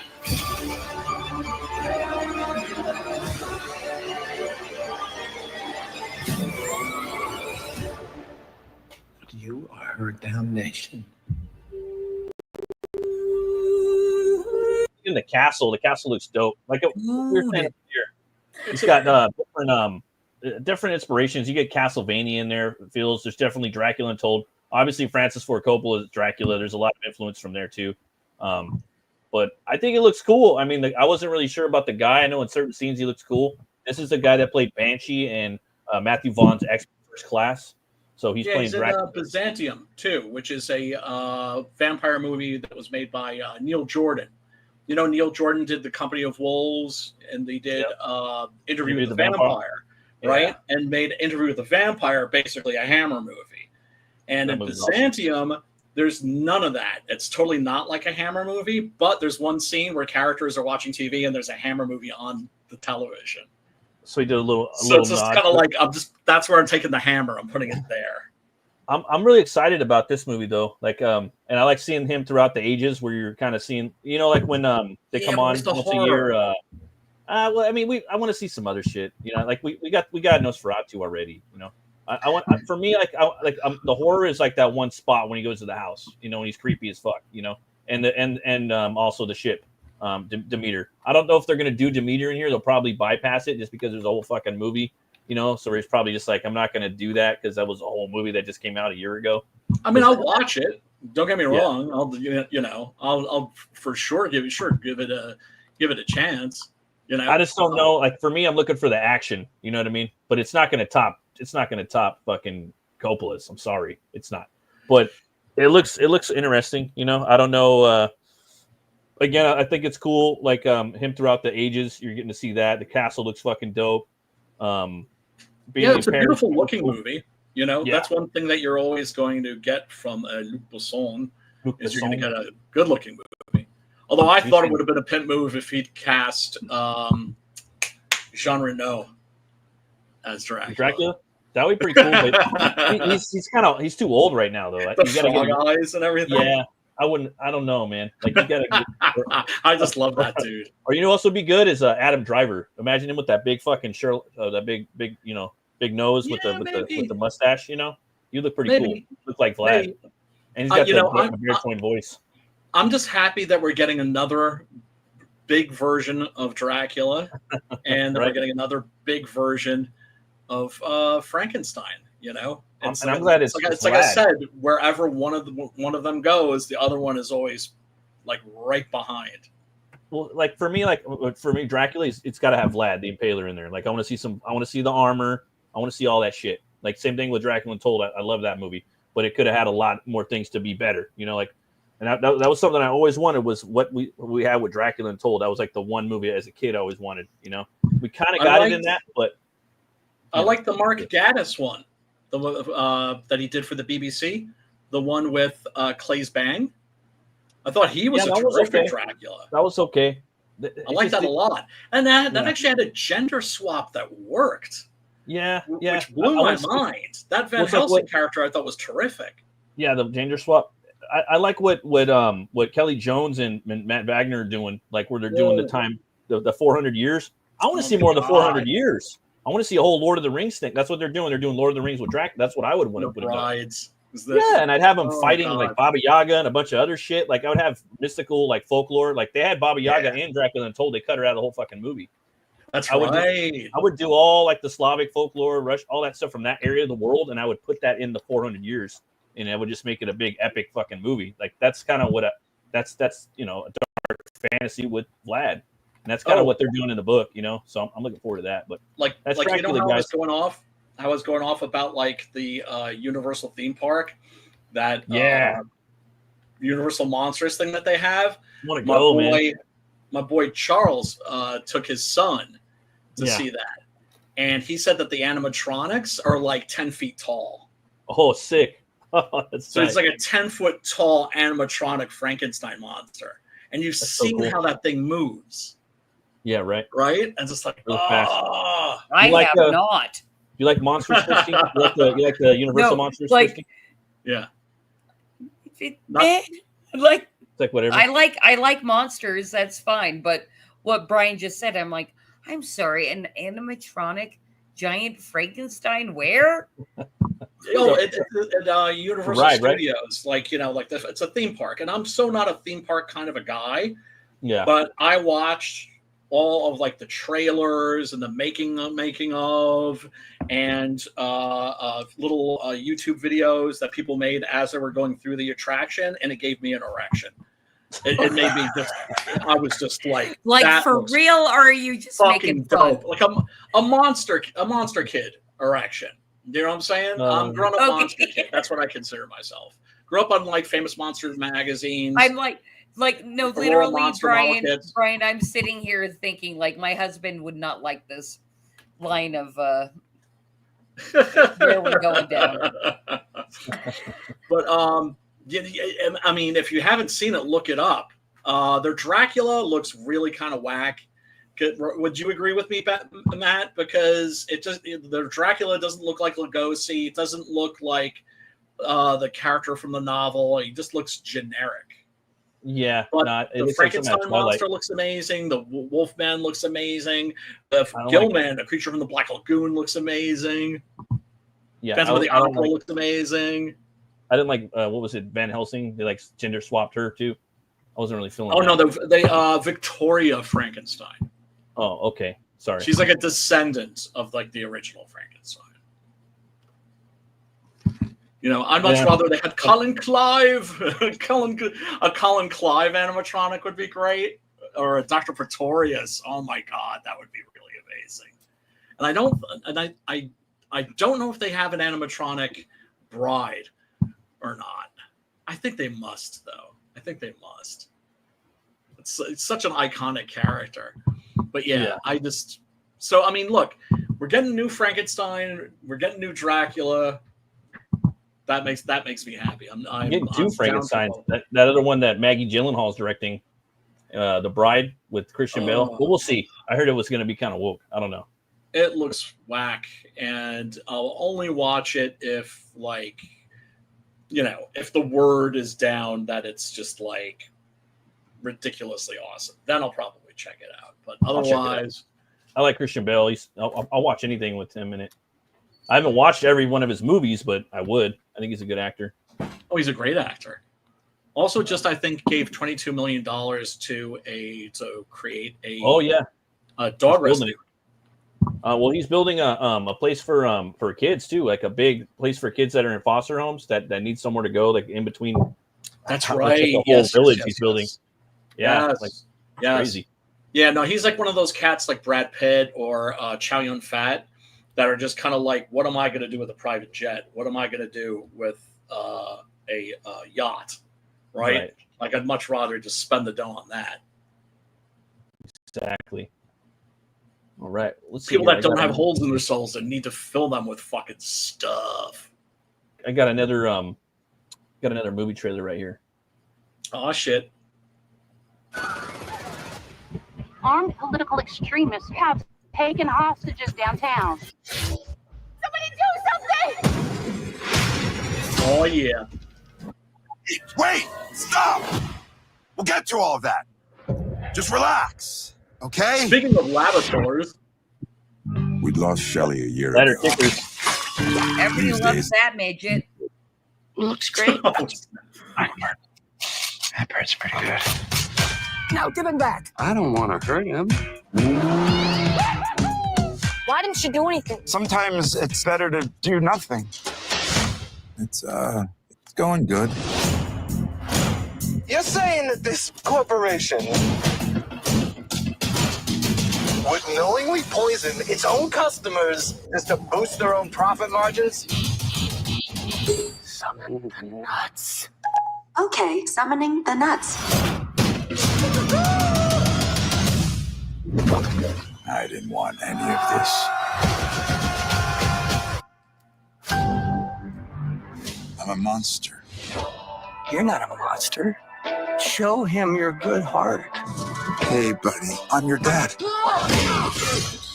What the? I wasn't even involved. But sometimes you gotta do something.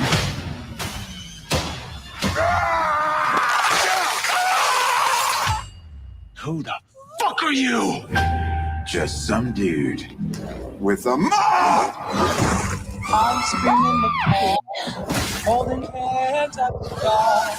slapstick. Corey. How does it feel to be a hero? Do you realize what's at stake here?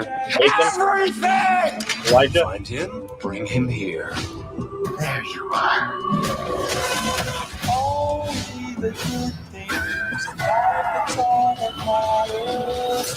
That was just self-defense. You haven't killed anyone else, have you? See, when you say self-defense,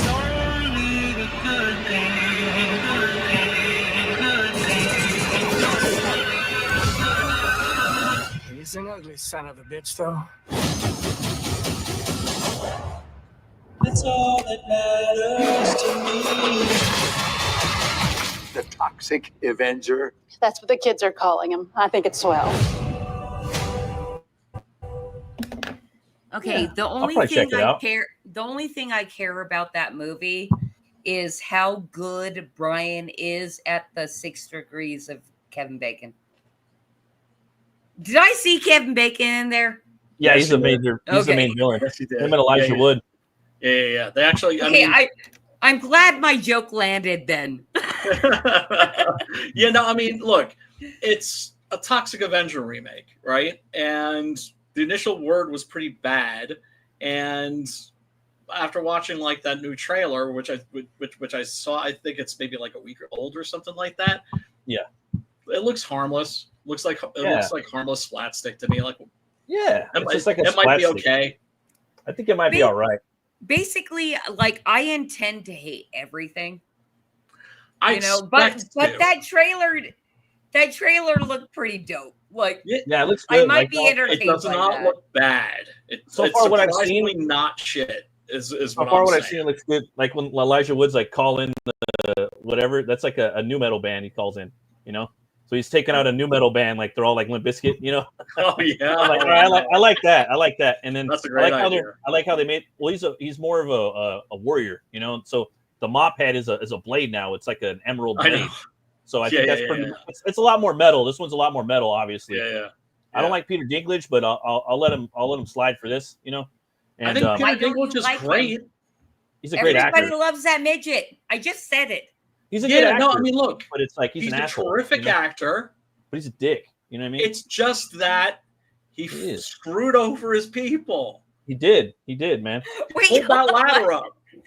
Yeah, he kicked the ladder out from him, dude. Yeah, so it's just like you know, you got all your boys. Come on, man. Come on, let's get you up there. I actually think no, he's a fucking gatekeeper. He's I get all the midget roles. Fuck all you. He kicked the ladder down. Yes, he kicked it out. Yes, he's king of the midgets. Yes. So I mean, get fucked, right? Like that's. I mean, to me, that's just like. Yeah. But here's the thing: you have to separate the art from the artist. That's another thing that we can't do in our society these days. See me, like for me, like I don't agree with Brian on that. Like I'll separate it with him. Like I said, he's a dick, and he barely squeaks through. Polanski's a fiend.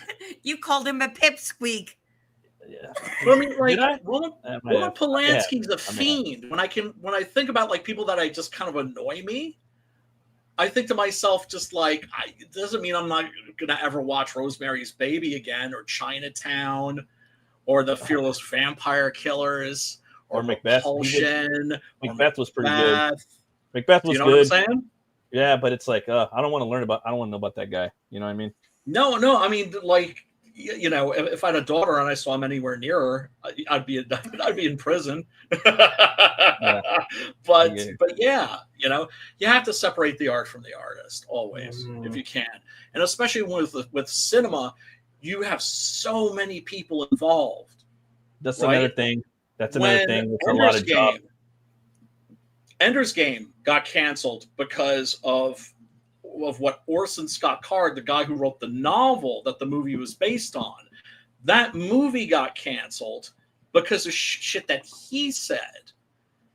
And it's just like, yeah, well, we're going to strike a blow against him. Yeah. And the director and the producer and the writer and like everybody that worked on that movie. Yeah. Right? Well, I don't know. It sucks, but sometimes I don't know, man. I kind of get what you're saying, but then at the same time, it's like that's just the way the cookie crumbles.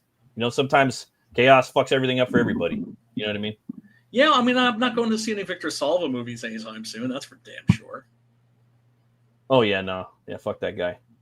What was it? So I mean, I get it. I think they're remaking they're remaking that too. Jeepers Creepers, brand new, a new like a crew reboot? And everything. A reboot, yeah, they're rebooting it. The fourth one was fucking horrible. It was so bad. Got a little something for us right here. You guys ready to do some hunting? Oh yeah, I always am. Let's see here. You know, I like my beasties. Your beasties? Love my beasties.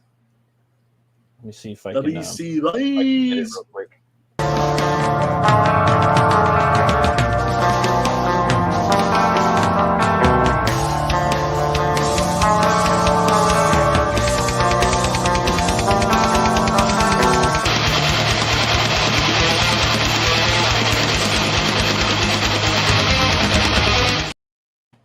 The Kikion is a supposed owl-like cryptid from Africa.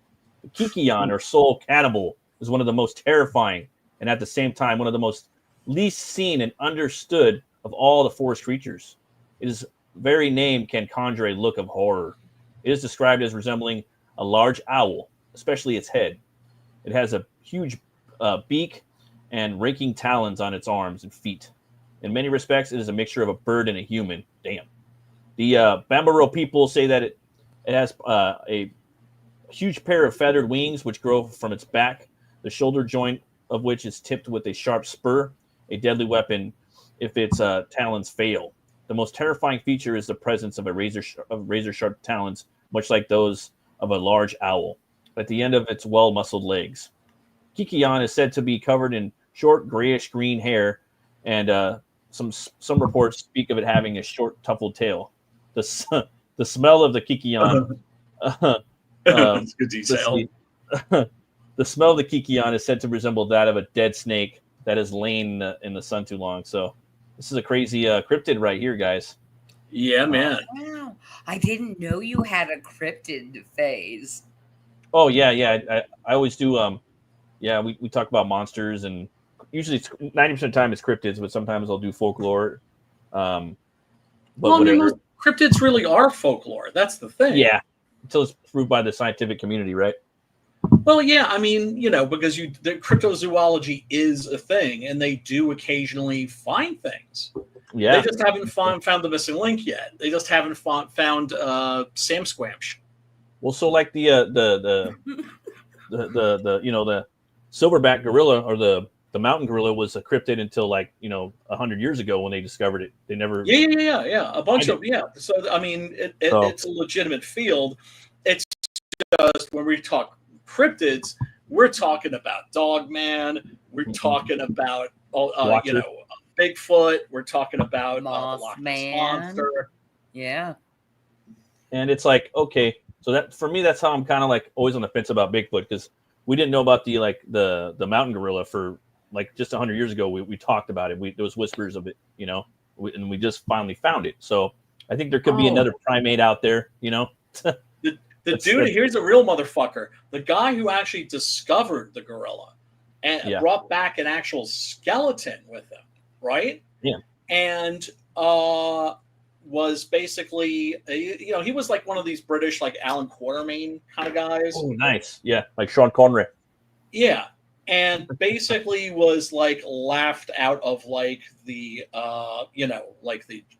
society that the distinguished English gentleman. Yeah,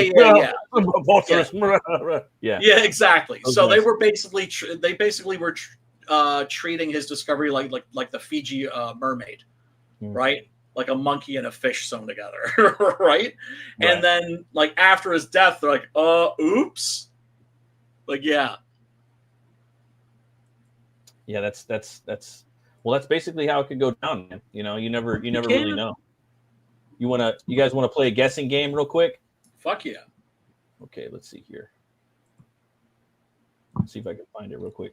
I'm moving a lot of stuff around. Black Metal Decode.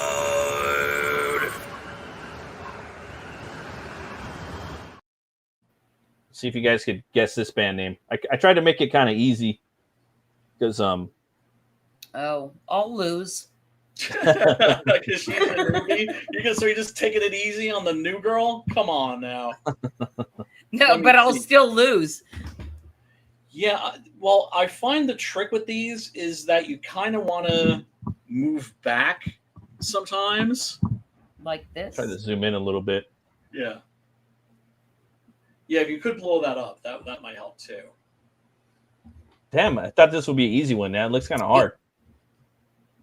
Yeah, I did okay this time. Yeah, you did. Let's see here. Get a little something. Earth mirror. No, wait, that's an RH at the end. Do you want to do this like Wheel of Fortune style, like where you can pick a letter or something? It starts with a D. This is where we're guessing a band name from their logo that we're looking at right now. Yes. Yeah. The game? Yeah, it has to do with the genre. Do you want to explain the whole genre, the whole death metal genre? So it's usually death metal or primarily black metal bands. The genre it formed in Norway, and a lot of the bands you can't. It's hard to really make out what their band name is. So I decided to take that upon myself to make it a guessing game of the Metal Movies and Brewsky'S show. Okay, So I like it.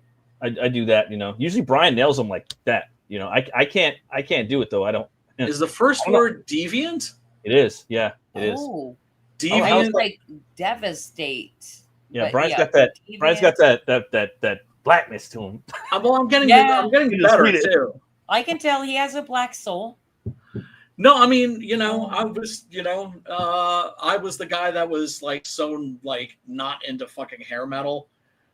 I was, I just laughed at that shit. For me, it was all about Celtic Frost and Slayer. That was my shit when it came. I like Motorhead. I was a punk, so the metal that I liked was the kind of metal that had a punky kind of a side to it. Yeah. Deviant Mirth? Nope. That last letter, it's M and N, the first and last letter, right? No, the first letter is an M. H. Yeah, it's an H. Deviant Meth? mirth. No. We got some comments over here. Can you tell us what that is in the middle? Hey, what's up, K-pop? What's up, K-pop? Hi, K-pop. Have you been on K-pop's stream? Hey, what's Because up? she's like one of the people that actually really busts her ass in this community. I have not personally met K-pop, and K-pop, since you're out there, I would very much love to come on your stream and meet you. Yeah. She's working harder than anyone else right now to like promote like local, and I say local, but the indie comics in our the scene sphere, the scene. Mm-hmm. All right, Deviant meathead. Deviant meth. Messiah? Mirth. Yep, that's it, Brian. You got it. Deviant What was it? What was it? Deviant Messiah. True metal. Paulus, if you're not into metal, you are not my friend. Heavy metal or no metal at all. He likes Manowar. Posers leave I'm the hall. very annoyed with this stream right now. I call that I didn't Frazetta. win that. I call that Frazetta metal. Manowar. Oh, no metal at all. Or that, or Howardian metal. Leave the hall. Go on, get out. Sword and sorcery metal. Oh, that's got to be the funniest metal lyric of all time, because it's completely. If you're not into metal, you are not my friend, because it's without even a hint of fucking irony. Hey, I don't know. Metal's crazy. That's just not meant to. That shit's oh god, man. It's starting to get more popular now, though. Metal, you know what I mean? And it is. In some ways, it's like, damn. It's like back in the day, I kind of wanted to hear more on the radio, but then like after a while, I was like, nah, fuck that. I don't want no one listening to this shit. This is my shit. Fuck everybody, of course, you get protective because you don't want to see your shit get destroyed. Well, it's like it's easy for a band, but now I'm noticing the fucking whole like scene is getting popular. Like even with the kids, it's getting bigger and bigger because of the internet. The radio, the radio won't fuck with it, but no one listens to the radio anymore hardly. Exactly. And that's always been the thing about metal. You know me, how I can't stand Rob Zombie, but certain things he's absolutely 100% right about. And one of the things that he's right about is that metal is this thing that is incredibly huge. It's worldwide. Yeah. And yet most people just don't even know that it even exists. Well, like in like Sweden and Norway, metal is rock over there. Even like melodic death metal is rock over there. You have like mom and dads coming home. They're like bankers and shit, and they're just like, what's that? It's a rock and roll. Have you seen the guy? Have you seen the Ken Kelly? No. Ken Kelly passed away. Yeah. Oh, sorry to hear that. Tough year, man. Now I'm hearing like there's like a channel I'm addicted to. That's all about blaz. And which evidently is like a thing in metal. People going blah. And there's this. I posted it, I think, on my Facebooks. I don't know if I posted on Twitter. There's this band called The Anchor, and there's this chick, like a girl that does like death metal. Did a death metal cooking show where like she would explain like instead of talking, she would like sing in like that death metal growl. She would growl. And she has this band called The Anchor, and the fucking shit slaps. Like it's really good. Is it annoying too when they start growling and you're like, damn, this shit's fucking gay, and then they start. But then she starts playing in the music. You're like, oh damn, they're pretty proper actually. They're pretty good. Yeah. And you're like, oh fuck. So anyway, now you gotta respect talent. Now I'm discovering that blah is a thing, and I don't think these kids know where the original blah. Well, I mean, there's blah, and then there's oh. Well, I mean, ooh, yeah. Well, that came from Tom G. Warrior from Celtic Frost, and blah comes from Tom Angel Ripper from Sodom. It's Christy. Don't try to figure it out. Figure this. No, shit out. I'm not. No, I'm literally trying to figure out like how I'm gonna suppress me saying "fucking nerd." Everybody's a nerd for something, man. Everybody's a nerd for something. I think you're a nerd for everything, Brian. For a lot of shit. We got a little, Yeah. we got a little shit. show. A lot of shit. Little show for myself, just like maybe like a minute. So hell yeah. This is my other. This is my other channel, just the Metal Cartoonist. This is the video I drop every. I do them every Monday. So this one's about hey, everybody. Thanks for stopping by. I'm Matt Merck, the Metal Cartoonist. Sexy. This is a big one, man. This is one that ladies don't even think about it. He's taken. Artist block.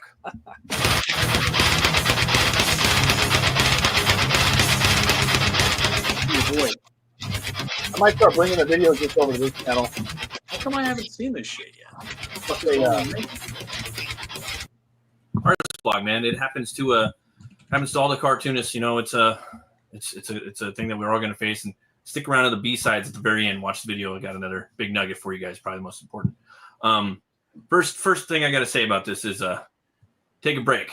All right. So if you're working on a page or you're trying to come up with a new character, you get a big headache, you know, and that headache is from stress of overthinking it. Okay. It used to happen to Frank Frazetta a lot too, because you're getting so immersed in that panel or in that picture, you know what I mean? That composition that you're overworking your brain. And that happens to me a lot too. I exert a lot of pressure. So that's enough shilling right there. So if you guys want to check out that other channel I got, it's just the Metal Cartoonist. Every Monday I just drop little nuggets of stuff that I know. Again, I've been making independent comics, for underground comics, for about 10 years. I know a little bit, but I don't know a lot. I know a lot, but I don't know. So I'm a grayish greenish guy. So I'm still learning, but I figure that I know more than people that are just coming in. So if you guys want to check it out, I do little nuggets of information on there that might help you guys that are coming into the scene right now. So it's just to help. And yeah. Thank you. And Matt, that's all right here on this channel. That one's on another channel I have. It's just called the Metal Cartoonist. Okay. And this one's on This is Bat Merc. So I have two channels. That one I just started about 4 months ago. This one I've had for 5 years. That one I just have. It's all just about comic book stuff, like about making comics and doing videos about that. Going to be doing tutorials. This one's more like live streaming, reviews, things like that. So I wanted to have. It's a similar audience. It's like the same thing, but I kind of wanted to do something a little more specifically comic book really driven. And this one's like a smorgasbord, I guess, if you would put it like that, like a buffet. I love a good smorgasbord. Right? Yeah, but I might start just dumping all that stuff over here and just doing it on this channel, just because. I have no idea. Like the whole YouTube thing is still like a weird place to, well, because we only have one channel. But it's a fucking mess because it's got live streams, it's got animation, it has promotions, it has everything. Yeah, I'm like, and YouTube's kind of a mess right now too. It's weird, you know. They're all over the place, so it's hard to navigate, you know. But I do know that it's good to put up content frequently and on a schedule if you can. Like if you could schedule like a video a week and maybe do a live stream a week, that'll really help your numbers, getting like people to maybe subscribe to you and to also get your watch hours up. Well, that's a fact. I do a live stream a week, which by the way, I've never invited you, but if you ever want to come hang out with me for an hour to 2 hours, you're more than welcome. Sure. We don't have to schedule it here live, but you're more than welcome. And I think we'll have a good time. Thanks for the invite. Hell yeah. Yeah. I got one movie trailer, one more for you guys. This one's got Linda Hamilton in it, and I'm actually excited for this movie. It's another, not like a Terminator sequel. It's not a Terminator sequel, but it's well. Let me show you. When I saw it, I got really excited. All right. Let me show you real quick. All right, here we go. Reach out and fuck with someone. All right. What are you doing, man? What do you think you're doing? What kind of channel is it you run in here? Saw. Oh my God. I was watching Foghorn Leghorn cartoons before. Those are fucking piss yourself funny. Mm-hmm.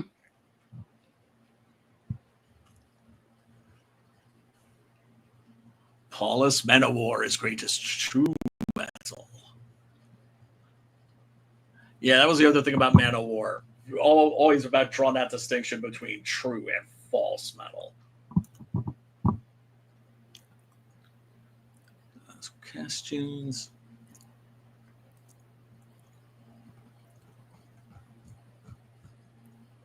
Well, I'm gonna get myself another beer.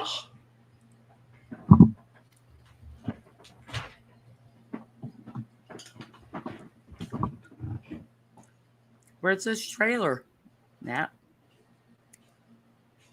I'm seeing no trailer. Oh, I'm sorry. I don't know why I didn't do that. Sometimes it. Let me fix that.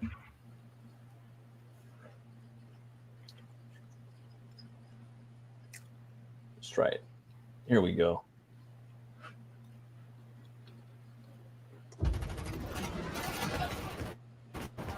Here they come. Going home.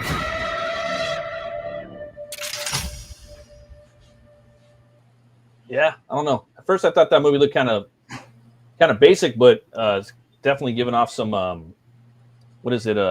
Aliens vibes, maybe a little bit of Alien Resurrection.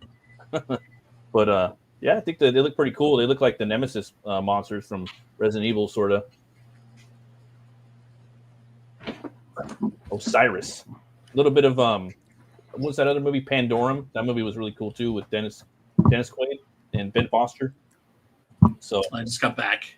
I missed it. You gotta go check out the Osiris trailer, man, when you get a chance. It looks pretty dope.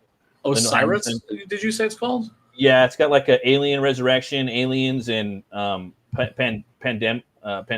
No, forgot the name of that movie. I can't say it right now. Pandorum. There it is. Pandorum vibe. So that was an okay movie. I think it was underrated.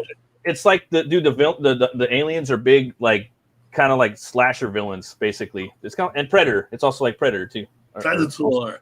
Like a Predator movie. So you got Predator, Pandorum, and Aliens, and Alien Resurrection all thrown in together. And Linda Hamilton's in it, and she's like a Russian or something. I think what I don't understand. You know what I don't understand? What really fucking drives me crazy is that fucking Arnold has been in like 20 fucking Terminator movies, and they never brought him back for any of the fucking Predator movies. Right? Yeah, should have been. It's Dutch like he's in the video game, right? The Hunting Grounds, Predator Hunting Grounds, which sucks, by the way. I don't recommend it. But in that, you find these tapes, and they're the Dutch tapes, and evidently it's like a journal that Dutch has been keeping. He's found out he has terminal cancer, so he's just like, before I die, I'm going to find out what these fucking things are that killed my friends.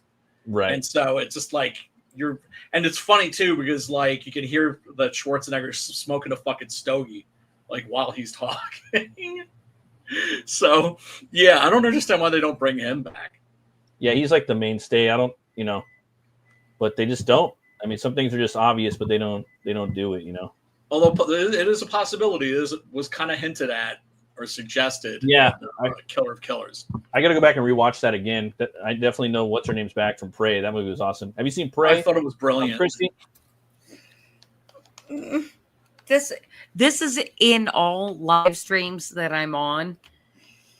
I am woefully underprepared in all manners. You guys all know so much more than me. So I'm like, I have nothing, Dad. We're just like pop culture nerds. You know what I mean? No, I know what you are. I grew up in the 90s. It's not that you don't. I grew up in the 90s too. Different shit. I am exactly. I am an absolute nerd in different shit, but it's not in your realms. Yeah, exactly. So I appreciate what you guys love. Yeah, and you learn in particular, by the way, Matt, is you pointing out like costume design and set design. Like I fucking love that. Yeah, like me too. In movies and stuff like that. But I'm like, no, I'm not so much into that. Not so much into that. So I sit back and listen to you guys talk, and I'm like, now back to me. That's all. Look, that's all good.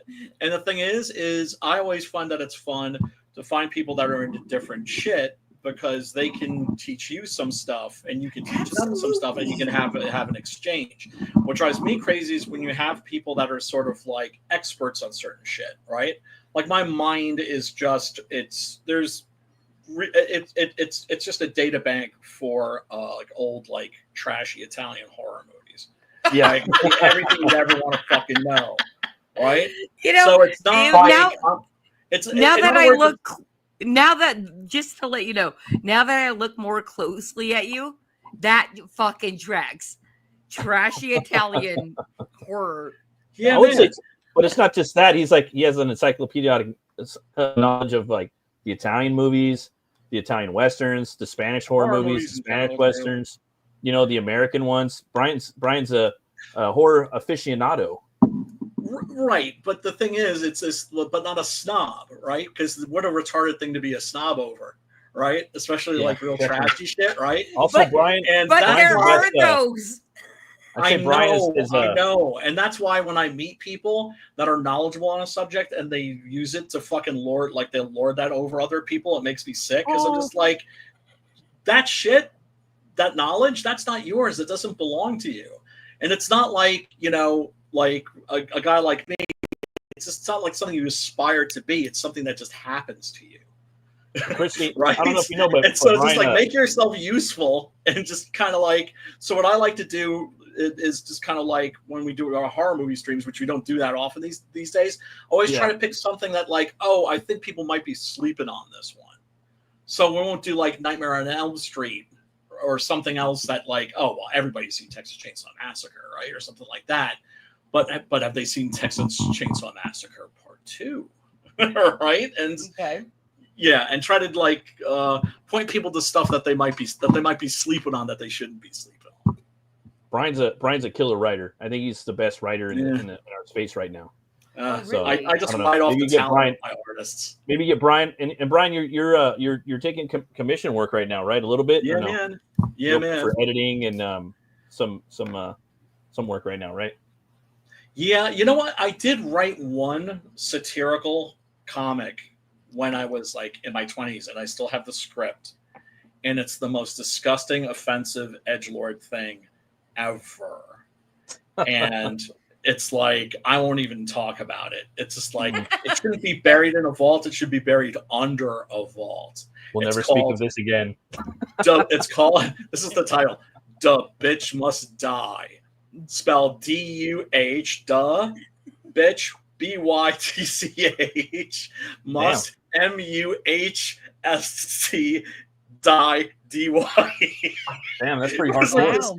Because this is like when gangster rap was just everywhere, and I was sick of it, and I was just I'm just gonna fucking just let go with both barrels. Yeah, and it's that shit's funny hella gay too. Have that shit, and I look at it, I'm just like, yeah, that's never seen the light of day. And I mean, like, it was gay because, like, you know, a lot of those dudes are homosexuals, you know. Hey, on the down low. Kind of found out later, you know, like Tupac man. and shit. He was Tupac. Sleazy. Yep. But we got, and what was it? Dr. Dre with his whistle and lipstick. Oh, yeah, man. We got the Flip City Volume 25 right here. We're still at 29 backers and 19 hours to go. You guys don't be afraid. But refresh it. We're going to refresh it. Yeah, you got to refresh that shit, son. Let's see here. Gotta show you running here, boy. Thing. Oh, we got another backer. We got 30 backers. I'm pleased. So we did get one more. I'm happy we got another one on here. Are you guys doing the all or nothing? Or are you guys just gonna we always do the keep it all, because we publish no matter what, because we have obligations to our subscribers. Hell yeah, so hell we have a subscriber base. We fucking killed it for the first 2 years, and then Bidenomics hit. And so then we've like come to crowdfunding saying, please check us out at least. You know, check it out at least. You know, you can get a digital edition for as low as $8. Look at a magazine. If it makes you laugh, consider backing at a higher tier the next time. We are doing 4 crowdfunders a year because we publish quarterly, like I said, no matter what. But it's fucking hard. I know everybody in the independent space knows how fucking hard it is. Yeah. And it's also why I fucking love that we jumped into the crowdfunding space, because I felt so fucking lonely for 3 years. I'm like, I did know people were independently publishing and all that, but I wasn't in the space networking and meeting people and all that kind of stuff. And it does make me realize, like, okay, yeah, we're having it hard, but everybody practically everybody has it hard. Like, we're just trying to impact culture, right, in the independent space. Like, that's our mission. Like listen, the mainstream fucking sucks, right? Yeah. That is why we do what we do, is to have an impact on actual culture. We're trying to make a thing happen. And like, I fucking love that I've been meeting so many fucking awesome people that are doing the same thing. Because I was lonely for a couple of years, and I'm like, oh, well, at least I get to commiserate in my misery. Right. You know, like the other fools. I'm the really only idiot out here doing this shit. Yeah. Yeah, but not really, because we are doing what we love, and people in return are fucking loving what we're doing. And I get that feedback a lot. And it's like, okay, thank you for at least that boost. And like you said, Brian, earlier, if you can't back the campaign, like, just sharing it out is way huger than anybody even knows. Like, hit the retweet button. Or if you want to say your own thing and tag us, you know, it's at Flip City Mag. We're like, oh my God, somebody noticed. Thank you. I have a boner now. You know? Well, no, it's cool because, like, I think it's just you and what's his name? Russ Leach and Randy Zimmerman. They're putting out the Atlantean, which is a Howard character. It's Cole, you know, and they're doing it quarterly. So it's just you two. You guys are the only two that are coming out quarterly, you know, and I think that was for me, that was the goal for everybody. Always, you know what I mean? Dream. That was the goal, to do quarterly booking. So you guys are fucking living the we're living the dream. You guys are living the YouTube crowdfunding dream, you know. People wanted to say monthly, but quarterly is the realistic one. That's obviously realistic, but it's brutal. We did bi-monthly for 2 years. Bi-monthly? Yes. Fuck. It was hard. This is hard. I think quarterly is perfect because it's just 3 months.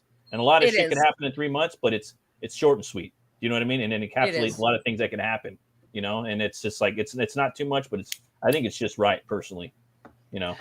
It's easier to do with a magazine, I think, than it is with a comic book, especially if it's a serialized story. But I think what he's doing with the Atlantean, because they have we have a lot more freedom than a comic book has, you know. So we do get to change things up and, like, okay, we have this many pages to fill, so here's this and that, and, you know, grab from here and there. So yeah, I do understand that. So we kind of got the sweet deal in the independent publishing space, you know. It's like, we're a magazine. It's different. But there's a lot of comics in it. Hell yeah. I mean, like I said, with a magazine, at least you're getting something that's more substantial than like a 24-page comic book. A floppy, floppy. And the one thing too about that they're doing with Russ and them, it's a slight anthology as well. So they have like the one story because it's modeled after Savage Sword of Conan is what it is. And you know, and it's that's a good way to do it, you know. And I don't see anybody else doing it. So like that's like the two books I think it would be really cool to get quarterly would be Flip City and the Atlantean. Do you know Randy Zimmerman? I literally just met Randy on Thursday. Yeah, I've never met him before. I mean, I follow him and I know Russ. I've had Russ on the show, but Randy seems like a nice guy. But I know he's doing good work. Russ is great. I need to pick Randy's brain, honestly. Like what he's doing? Oh, yeah, definitely. Actually, more on the whole Diamond thing. Like, he fucking hates the shit out of Diamond. Yeah. And everybody does. Everybody does. Well, everybody does. And if you guys have anything to tell me, but I know everyone's using Luna now and a couple other ones, right?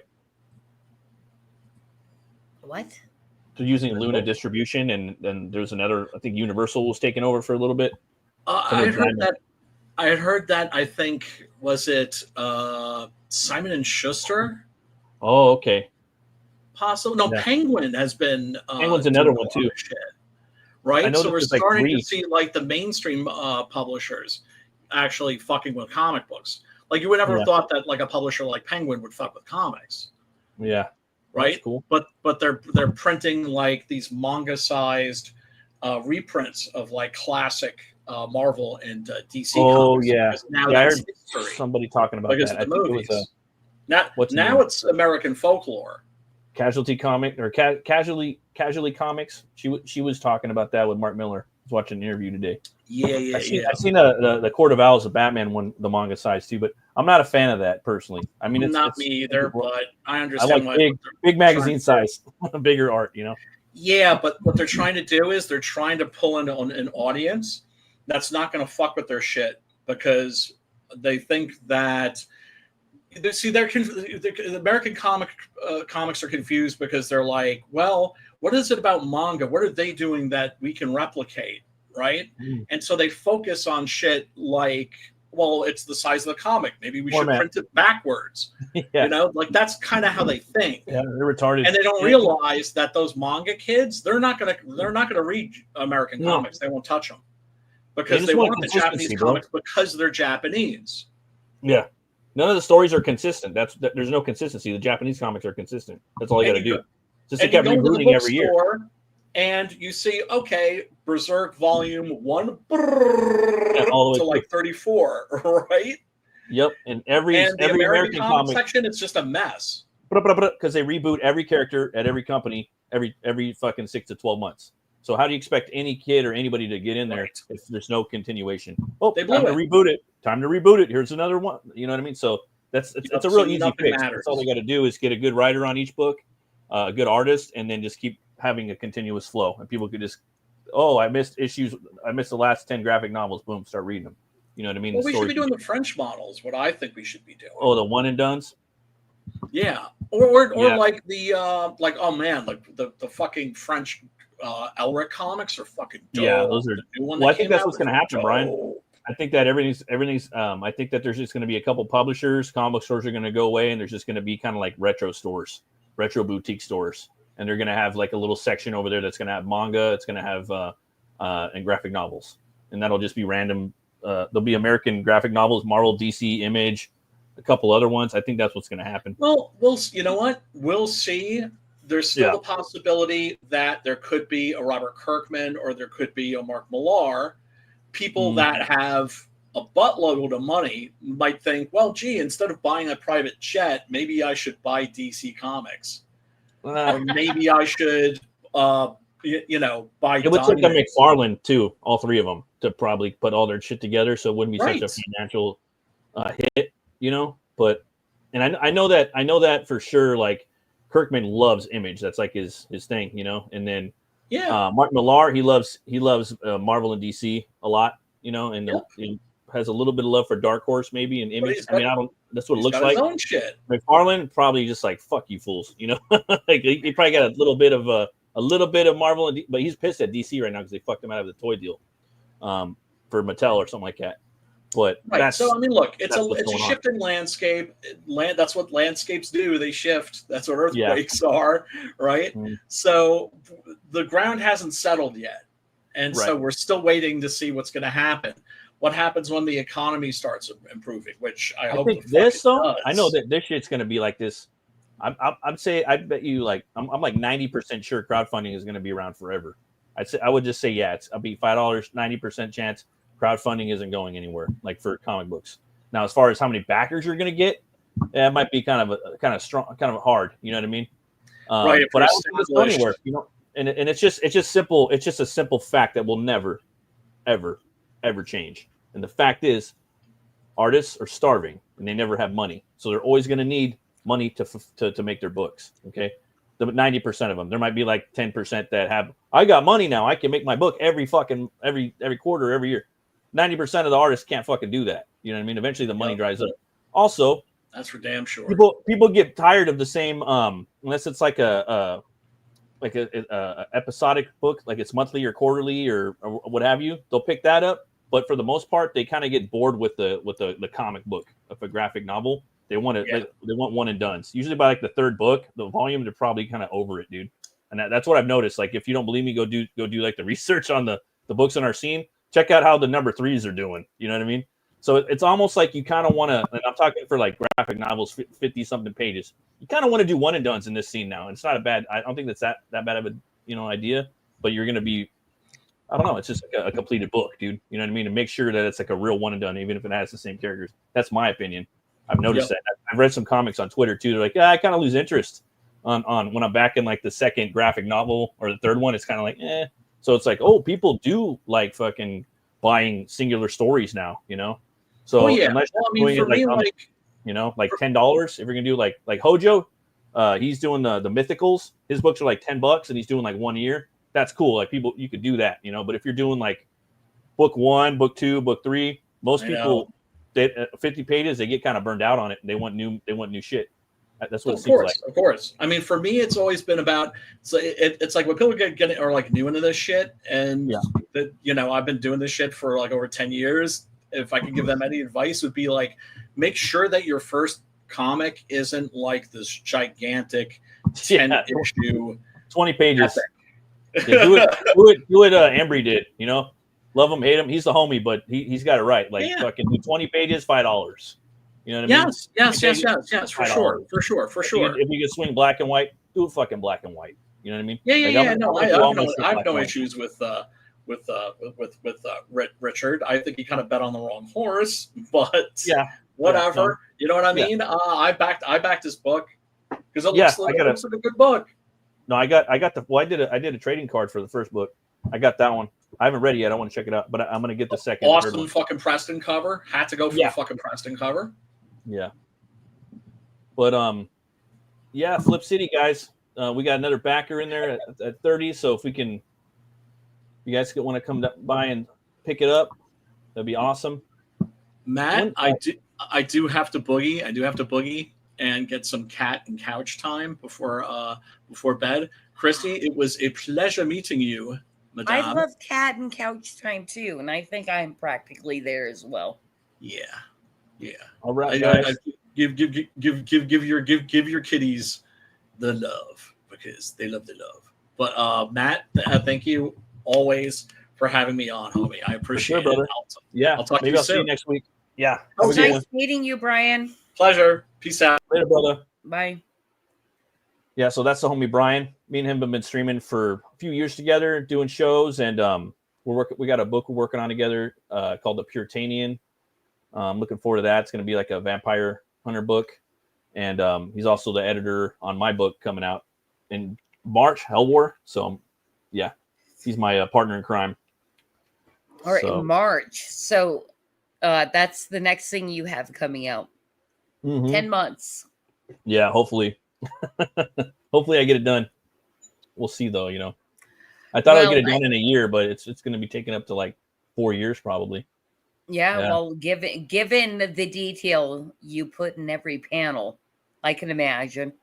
Oh, I don't really even put that much detail in there. It's just sometimes I get a little burnt out, you know what I mean? And I don't want my book to suffer from it, so I'll go do a commission, or that's another reason why I started working with Brian too. I was like, hey, dude, we got to work together on something, and he's like, all right. So we threw something together, and that's kind of like my vacation. For my book, you know, so I get to go work on that, and then I get to kind of draw that one a little more traditionally, sort of, because in the other one my book, it's a little more out there, you know. It's kind of the anatomy is a little over the top and things like that. So, it's good I think it's good to have a couple of things spinning, but that's something you live and you learn. You know what I mean? I didn't really know because the other book I worked on for like 10 years or something like that. Maybe eight years. It was 2 books actually, but it was the same universe, and so I wanted to switch it up, you know. So. Yeah, you know, I don't have much of a frame of reference, like to know what your guys' life is like doing the comic books, because, you know, it's just recently said, you know, doing a magazine is a different thing because of everything that we just said. You know, I get to pull from here and there and do all kinds of crazy shit. and you guys have to be regimented and into the story and a that kind little of thing. bit. Not really, because like we all have like full-time jobs, so this is like, excuse me, this is like our passion project. Would we all like to have this as a full-time job? Yeah, but in reality, it's not going to work like in modern times. Like comics aren't as popular as they used to be. So like a lot of people think, oh, if you're really serious, you'll do this full time. It's like it's not realistic. If you're really serious, you'll have a real job. You'll provide for your family, and you'll do this as a passion. And you'll take your time on it. And that's the way that things are kind of going. Yeah, now. No, I just meant like the creation of a comic book. You have to be regimented and dedicated to the story and your style and all of that kind of stuff. It is much different with a variety magazine, Yeah. Oh, yeah. It's a different whole. Yeah. I have no idea what. Yeah. That sounds scary because I get to just take my time, do whatever the fuck I want. You guys are on to me, it seems like you guys are on more of a regimented, tight schedule because you guys got to deliver. Well, yes. So basically we're regimented in different ways. You have an unlimited timeline, but you're regimented to this and that. Yeah. We're regimented, like we do have to put something out every 3 months. You have to, no matter what. Like we have our obligations. Like me, I have a date. Right? Like you will be done with inks by this time. You will start lettering there. I'm like get to that date, and like months later, I'm like, oh, you fucked up somewhere. Like okay, but it's good to have that. It's good to have that there. You know what I mean? And I always like, oh, you fucked up another year. But I always have that there, and I like to know that I'm fucking up. You know what I mean? It's like there's a saying I used to say at work when I was a manager in retail.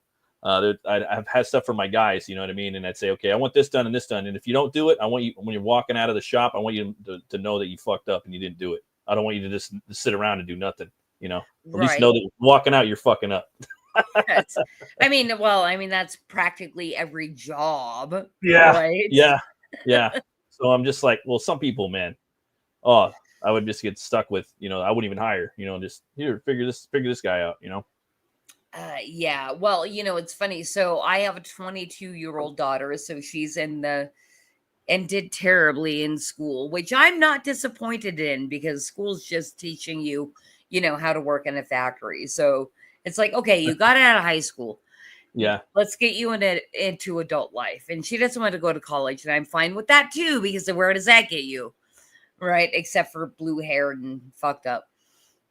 So she's working and, however, for her age, especially where she's working, they're like, dude, she is phenomenal. She knows how to communicate.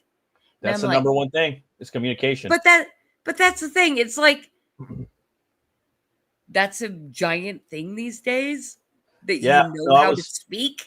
I was talking with one of my kids' parents. He passed away actually, and he did a lot of work. He's flying all over and stuff like that. I met with him one time. And we had some pizza and stuff, and then the guy passed away.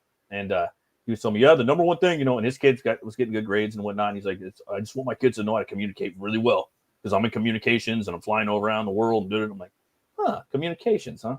Okay. And so I thought about that, and I'm like, yeah, he's got a point, especially now, like, because a lot of people are just like, you know what I mean? So it's like, if you can speak a multitude of languages and stuff like that, and you're kind of like, oh, whoa, she spoke. You know what I mean? It's like, it's like common sense to us, but I don't know. So for me, it's like my daughter, she doesn't know what to do. I'm like, oh, you can communicate well, and then maybe if you don't know what you want to do when you get out of school or whatever, maybe try to get a business degree. It doesn't matter, but just business, because imagine like what you can learn with business, you could take that in any field. Comic books, YouTube. That is true.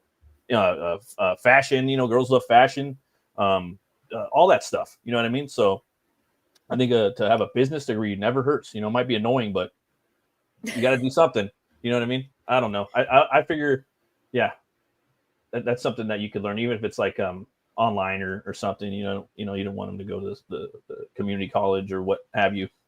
It's hard though. It's hard, with kids, and I think the hardest thing is knowing what you want to do when you grow up and getting paid for it.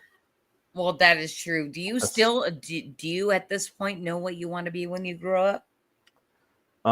Yeah, I want to be an artist. And you've been working at it. Yeah, I want to be an artist and a cartoonist. So I want to tell stories that entertain, and I want to do pieces of art that evoke thought. Yeah. Yeah. I didn't want to be an artist though, like until like a year ago. But now I actually want to be a fucking artist. Like, ooh, look at his art. Like people, that guy's getting his head ripped off. What is he saying? But I mean, like, I don't know. That's something I want to do. It sounds kind of cheeseball, but I want it. But it's stuff that I draw. I like, barbaric metal shit. But it's still art to me. So. Yeah. Well, Matt, and that's the thing. It may have come up because I hopped into your chat at some point, but you had mentioned I want to do something for Flip City. If you ever do want to do something for us, cartooning, I don't know what it would look like, but you're more than welcome. We'd love to have you. Nice. I don't know what you had in mind, but we should talk sometime. Yeah, definitely. I'd have to think of something funny, something evergreen, Yeah, well, I love that you said evergreen because that's a huge thing with Flip City is like, yeah, we are commenting on, our zeitgeist and everything, but you need to make it evergreen as possible. Yeah, definitely. It's cool to have a little something in there, you know what I mean? Like a crossword puzzle, or a spy versus spy type thing, or how they had, in Mad Magazine had little things that you could count on, Yeah. That's saying I would do that, but maybe I could do something, one thing for you guys. I don't know. Let's just talk about it. We don't have to do it right now, but let's keep in touch. Yeah, absolutely. Just shoot me a DM. And good luck with this. Hopefully you get some more backers tonight. I recommend that big digital tier for all the people out there on their flights. I'm not a fan of digital, but I'm just saying if people that are out there that watch the show fly around a lot. I know a lot of people do actually. I'm just That's like cool super. tier. I'm super thrilled we got to 30 backers tonight. It's a good solid number, right? It's a decent number, me personally, I think Flip City would do well at 200 backers, but I'm not crying. I'm not gonna bitch and complain that we're at 30 backers. I'm super happy that we're there, but like this magazine really deserves as much support as possible. Absolutely. Well, thanks for coming on. I really appreciate it. I had a fun time tonight. Probably gonna end it right here. I might be doing a draw stream in about a half an hour. So if you guys, are you kidding me? Yeah, I always wanted to do like a draw stream after my show because I have been doing draw streams, like once a week. So I'm trying to do like an hour one. I'm doing a piece on the shadow right now. So I'm gonna probably go take a break for half an hour and do a drink and draw. All right. Well, enjoy your draw stream, sir. Yeah, absolutely. And where can people find you at? Well, me personally, if you want to interact with me, go to X at Kitty Flip City. But as far as Flip City Magazine goes, go on any social media platform and search at Flip City Mag. You're going to find us. And our website is flipcitymag.com. Nice. And again, thanks again for coming on. You guys go back Flip City. It's at the link is pinned at the top, guys. I really appreciate everybody that stopped by and that are gonna hopefully check this out on the replay. The plan is to do this every Saturday night at midnight. Sometimes I got to do it Friday. Sometimes I got to do it Sunday. Sometimes I can't. Usually I'm pretty good at making it though. So the plan is all set up for next Saturday at midnight, guys. Thanks everybody that stopped by. I really appreciate it. And again, Christy, thanks for stopping by. So much gratitude to you, Matt, for having me on. I appreciate it. Absolutely. And as always, everybody, always remember to be bold, be brave, and roll the bones to know your role. I'll see you guys next time. Peace.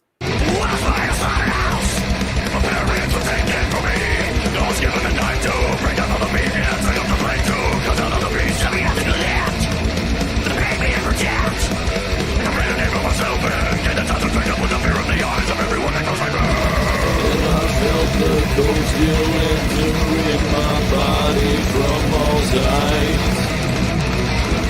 I cocoon inside a skeleton.